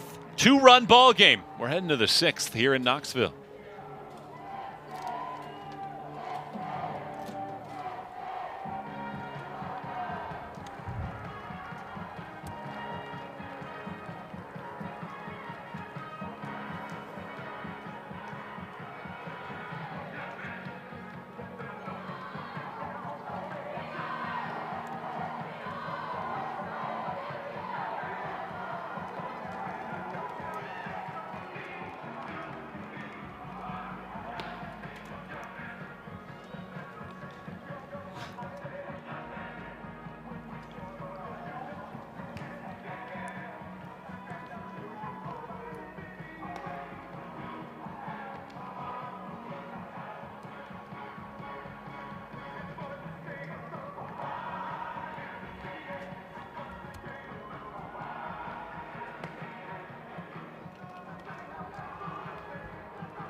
Penn State has 2, 3, and 4 due up here in the 6th inning against Carlin Pickens.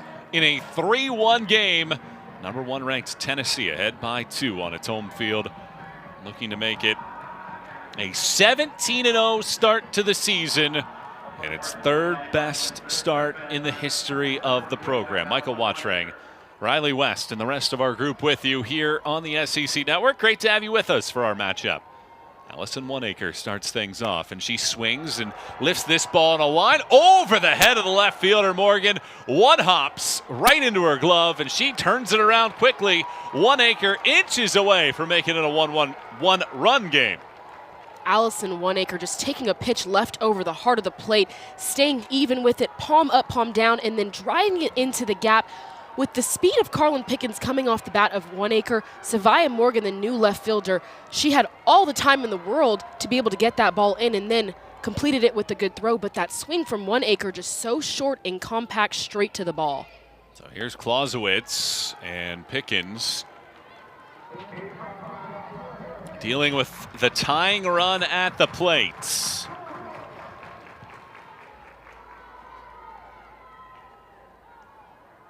Pickens is not allowed a homer this year as she pitches, and Clausewitz checks her swing, but not in time. It's 1-1.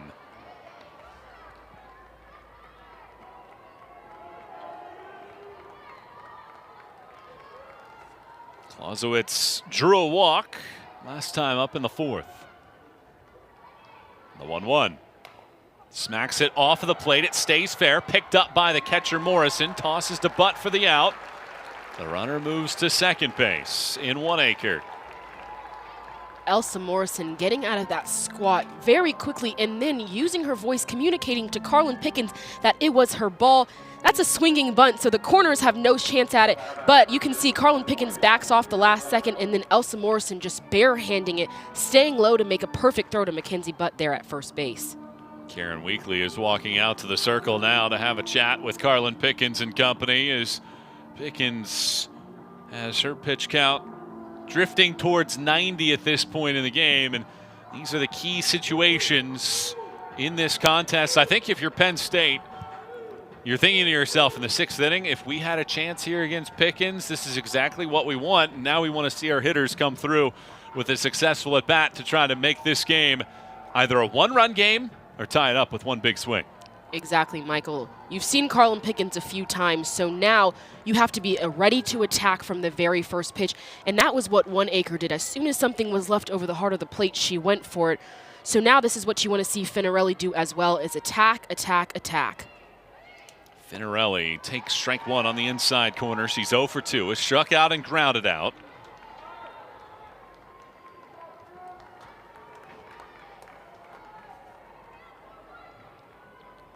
Pickens' 1-strike pitch. This is down and away.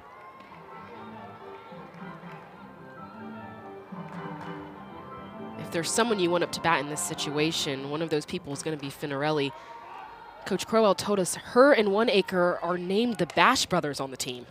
Dribbles this to third. Rutan throws out Finarelli. Back-to-back ground outs. The runner still stands at second base, and with 2 outs now, it'll move the line down to Gabby Gratishar. The freshman from Champion, Ohio, is going to pinch hit here for Clarissa Crowell. Started the year 2 for 6. Back-to-back 2-hit games entering the weekend.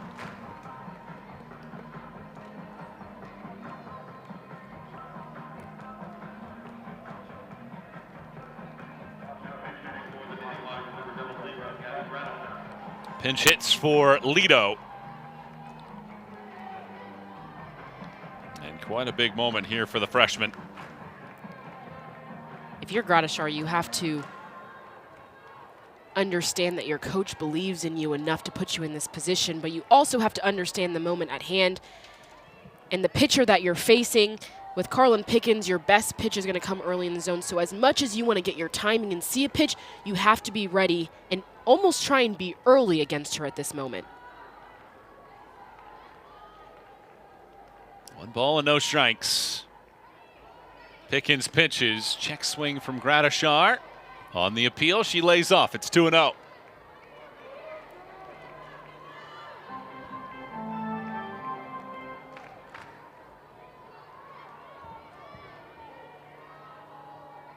2-0 pitch. Gradishar bounces it third.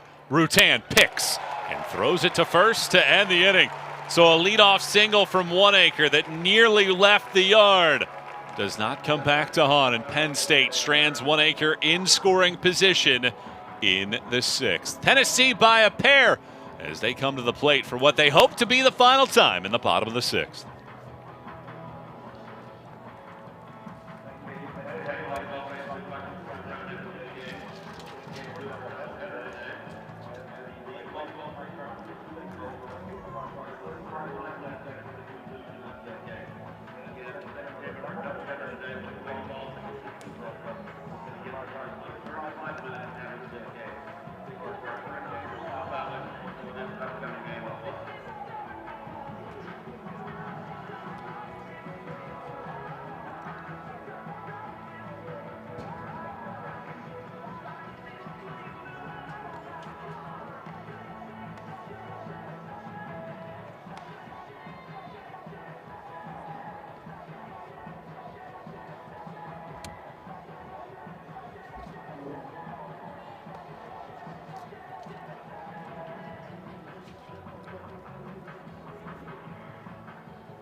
Tennessee's margin is 2. The #1 team in the nation leads Penn State 3-1 after a 4-1 win last night thanks to an Ella Dodge grand slam. And the Lady Vols hoping this is their last time with the Lumber today. Mackenzie Butt will get her first at bat of the day. Came in the 4th inning at first base, replacing Emma Clark, and now leads off the bottom of the 6th in a 2-run game. And Bridget Namath dialed in right now as she has retired 10 of the last 11 Lady Vols that she's seen. And it looks like there was a little hesitation or confusion between Mackenzie Butt and the umpire. Now Coach Weekly coming over. Mackenzie Butt didn't seem to be ready, had her hand up, but the umpire, it's ultimately the umpire's decision to hold the pitcher up or to allow her to continue her motion and execute the pitch. It's a quick conversation, and in the end, it's 1 strike and nothing.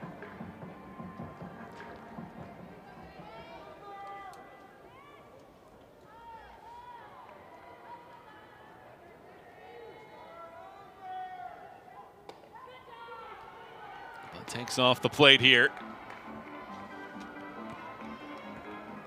We've talked about it earlier that Namath has gotten better throughout the game, and I even think her misses have gotten better. That one just 1 ball off, but pretty borderline for Mackenzie Butt.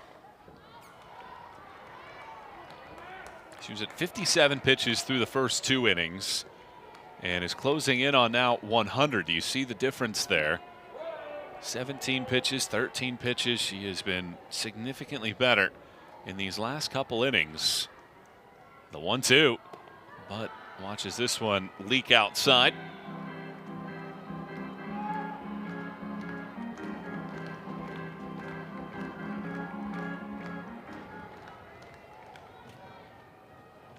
But fouls it off.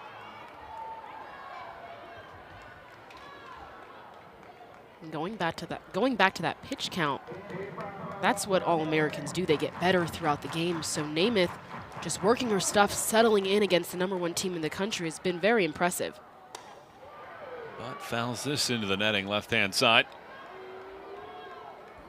Well, Clarissa Crowell told us that this team feels like they're fully in sync. Last year, relied heavily on the hitters, didn't quite have the pitching. A lot of that had to do with the fact that Namath was injured, but rips this into left field for a base hit.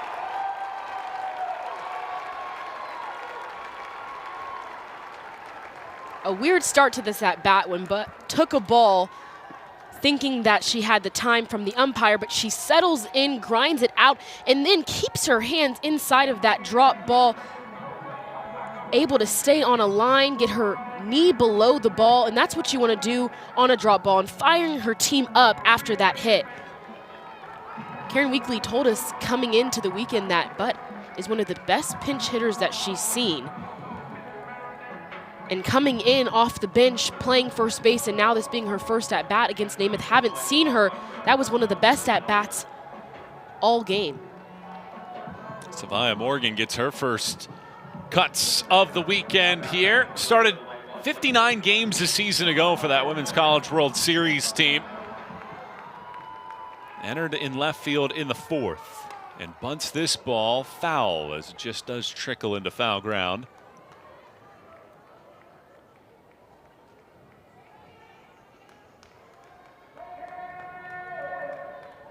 Zoe Schuler running at first base for Butt.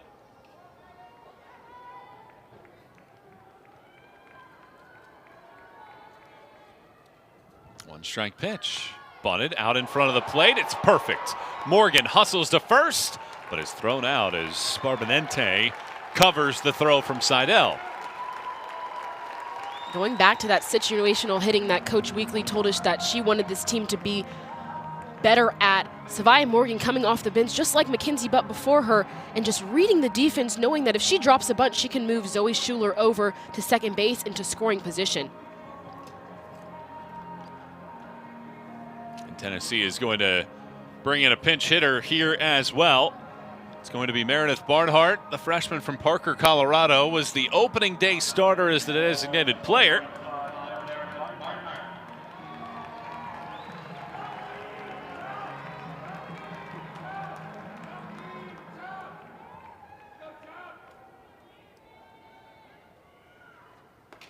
Checks her swing, but goes around on the opening pitch of this sequence. Barnhart this year 0 for 10 at the plate and looking for her first career poke.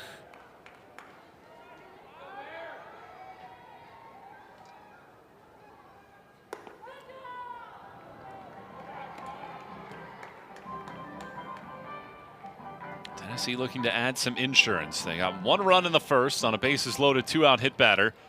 2 runs in the second. The 1-1 outside.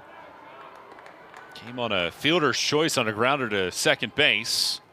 Had a 3-0 lead until Brianna Hannock made it 3-1 in the 5th with a base hit. And now threatening to add to their tally here in the 6th inning. The Lady Vols with a runner at second base. 1 out. And Barnhart at the plate. The pitch. Barnhart watches ball 4, so she is aboard. And there's 2 on with 1 out now for the 9-hole batter.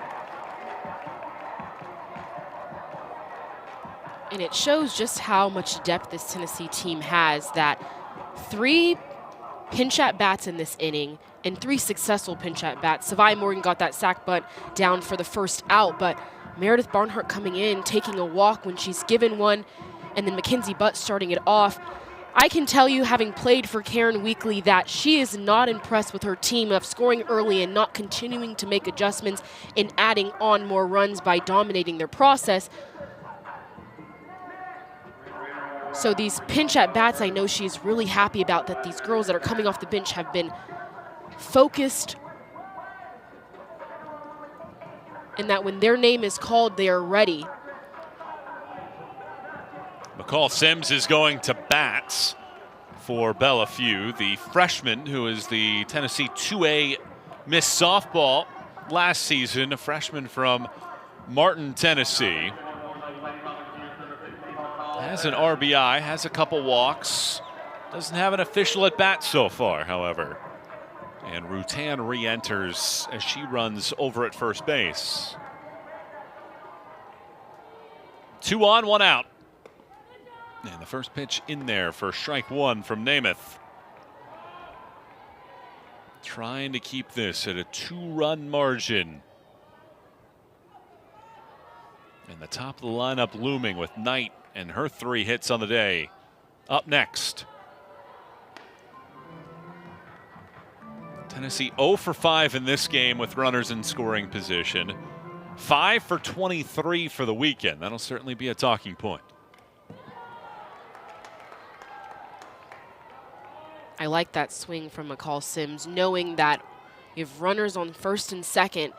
You don't want to hit a ball right to the third base, even though Namath is pitching you inside. So you want to look for a ball up and try and drive it to the outfield to at least get them to tag and move over. That ball in the dirt, and both runners are going to move up on the wild pitch.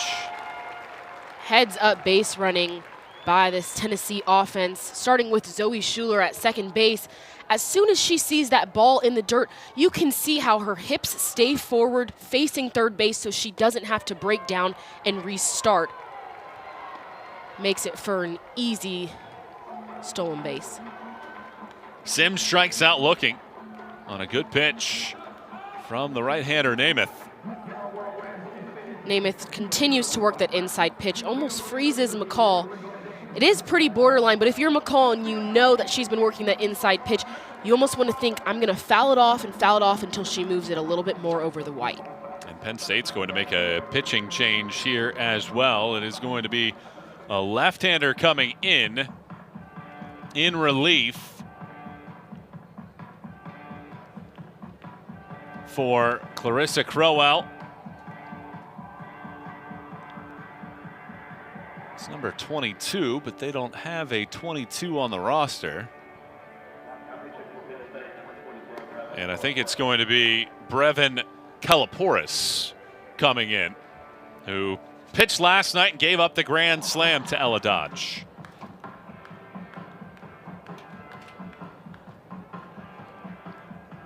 And now coming in at a big spot to try to end this inning.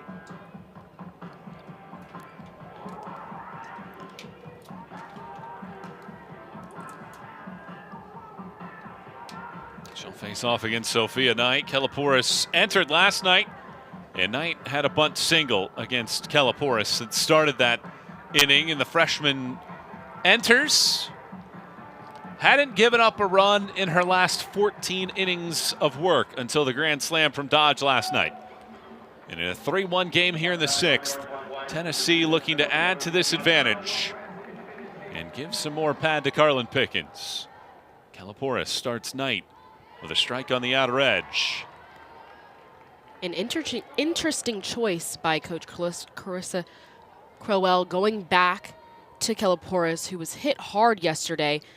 But you also saw her get better throughout the game, and then think it is a smart decision to put her in at the top of Tennessee's lineup, especially with this lefty-lefty matchup, Sophia Knight in the box. She retired 6 of the final 7 last night. And misses here. It's 2 balls and 1 strike. Tennessee looking to blow it open here in the 6th.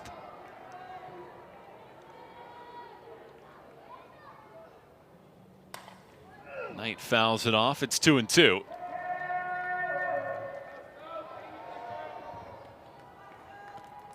Kalapouris did a little number change overnight. She was 5 yesterday, 22 today. Took us a minute to figure out which pitcher it was for Penn State. A break-even pitch. Knight floats it third base side. 1 acre back pedals, and it is the left fielder Hannock that comes all the way in to make the catch and end the inning. Tennessee's lead is 2. Can the number 1 team in the country close out Penn State, or do the Nittany Lions have a comeback? To the 7th inning we go. Find out the answer to those questions when we return.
Tennessee's lead is 2.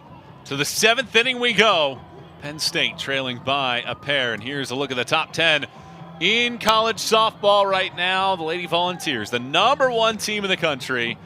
And you see everybody after that. How about the SEC just stacking the top 10, Big Ten in there as well. Outside of Tennessee, who's impressed you the most this year? This is the year of the pitcher in general. Carlin Pickens with Tennessee, Nyjeri Kennedy with Texas Tech, Tegan Gavon with Texas, and then you have Jordy Fromm, formerly Jordy Ball. And so it's the year of the pitcher, so it's going to be, in my opinion, between Tennessee and Texas Tech, because Texas Tech also has transfer from UCLA, Caitlin Terry, from the left side to pair with Nyjeri Kennedy. Softball is always about pitching, defense, and clutch hitting, but those two are the ones that are sticking out with those top pitchers on their lineup. Madison Seidel leads off this inning. She's had 2 really good at-bats. Drew a walk in the 2nd, singled and scored the only run for Penn State in this game in the 5th. It's an infield single at that. 1 ball and 1 strike. Pickens turns it loose. And it's now 2 balls and a strike.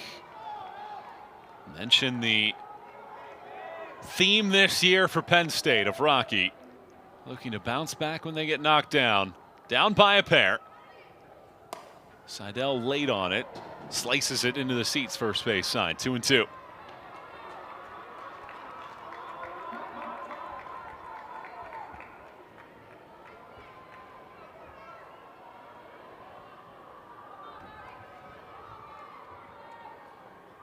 Break even from Pickens. Stays high, and it's 3 balls and 2 strikes to the leadoff batter here in the 7th. And Pickens inching closer to the 100-pitch margin.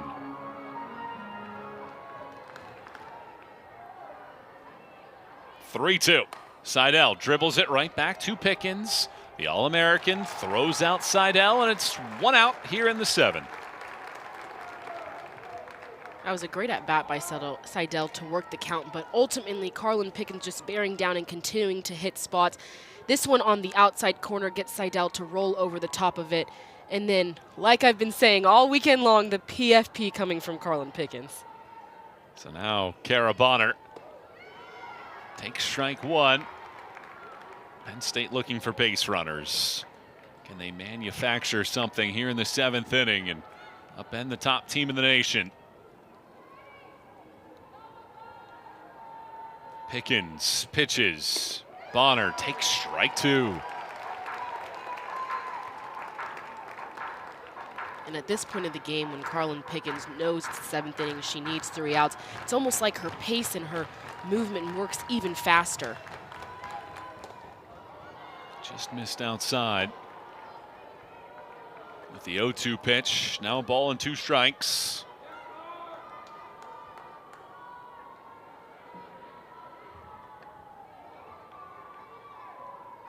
Pickens pitches again, stays high, 2-2.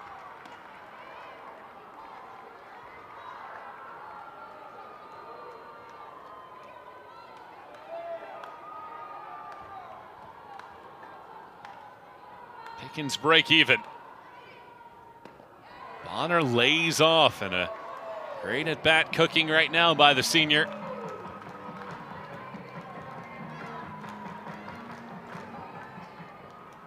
Pickens is set. She fires. Bonner fouls it off and hangs around. And after that foul ball, it hit Elsa Morrison behind the plate. And I know with Carlin Pickens' speed and then add to the bat speed, that's definitely going to shake a catcher up. You could see her even say, whoa.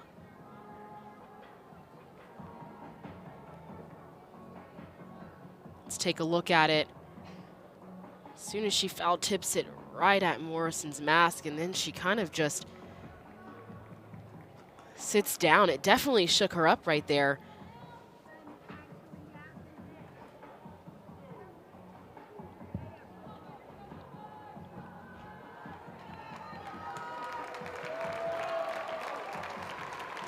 Morrison good to go.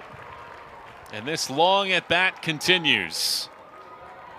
A 7th pitch coming here from the All-American.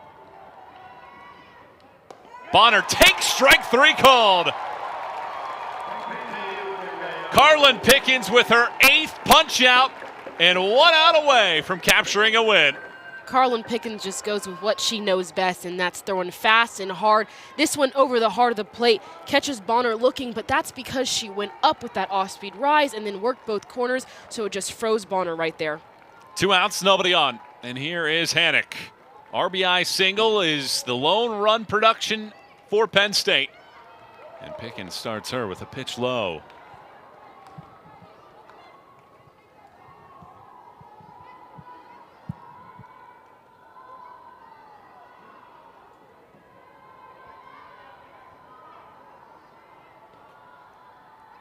Pickens delivers and misses inside. It's 2 balls and no strikes.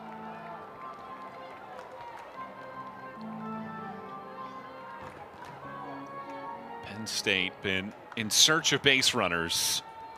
These last couple innings, they've been able to get them. Hannick takes a strike here.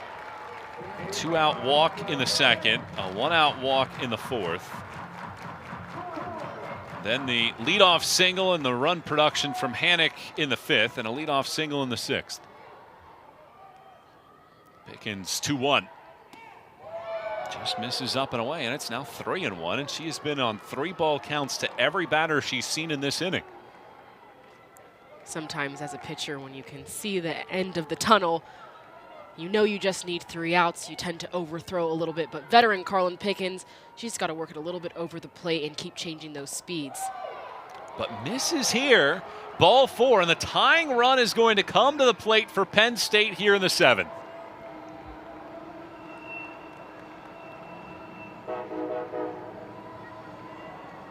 If you're Penn State, especially Walters coming up to bat, you have to have that pass the bat mentality.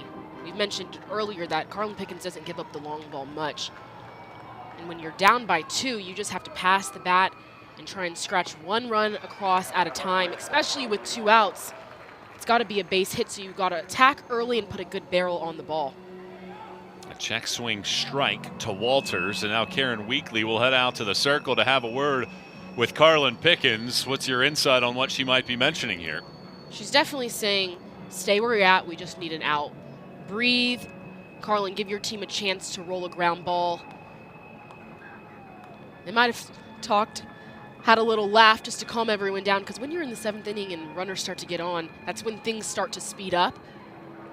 So just taking a breather, changing the pace of the game, and then locking back in on understanding we just need 1 out wherever the ball takes us, easiest base. Pickens is ahead at 1 strike and nothing. She delivers. Misses down and in. The top of the order looming. And no doubt about it, you don't want to get as far as 1-acre, who is in the hole. 1-1. Misses outside. 2 balls and a strike.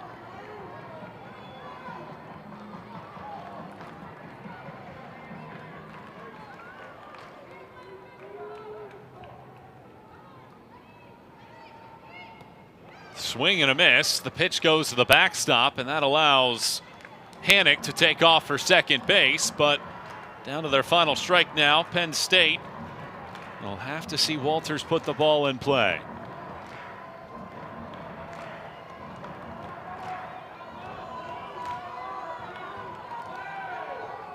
A runner at second, 2 outs. Pickens tosses the 2-2. Walters stays around. And if you're Pickens in this situation, you know a slapper can't beat you with 1 swing with that long ball. So you're going to go right at her, expect her to put the ball in play on the ground ball, and trust your defense. The 2-time SEC Pitcher of the Year fires and misses down and away, and the count goes full at 3-2, and it's a 4th consecutive 3-ball count for Pickens. The All-American looking to end it. Here's the payoff pitch. Walters freezes up, checks her swing. Strike 3 called. Pickens gets a 9th punch out and preserves a victory for Tennessee. The #1 team in the nation beats Penn State 3-1. And it is a 17th consecutive win to begin the year.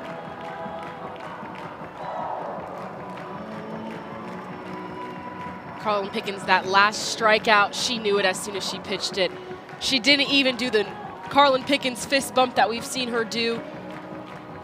She went right at that batter and stuck with what we saw all night, that hard and fast, hitting spots and over the heart of the plate. Penn State strands 5 in the game, 4 in the last 4 innings, but Carlin Pickens slams the door shut with her 26th, or 49th rather, complete game of her career. Tennessee wins it by a 3-1 tally, and they have one more game coming up. North Carolina Central coming up in about 45 minutes from right now, so we'll step out for a break. Tennessee wins it 3-1, and we'll talk to you again as the Lady Vols take on North Carolina Central in just a moment.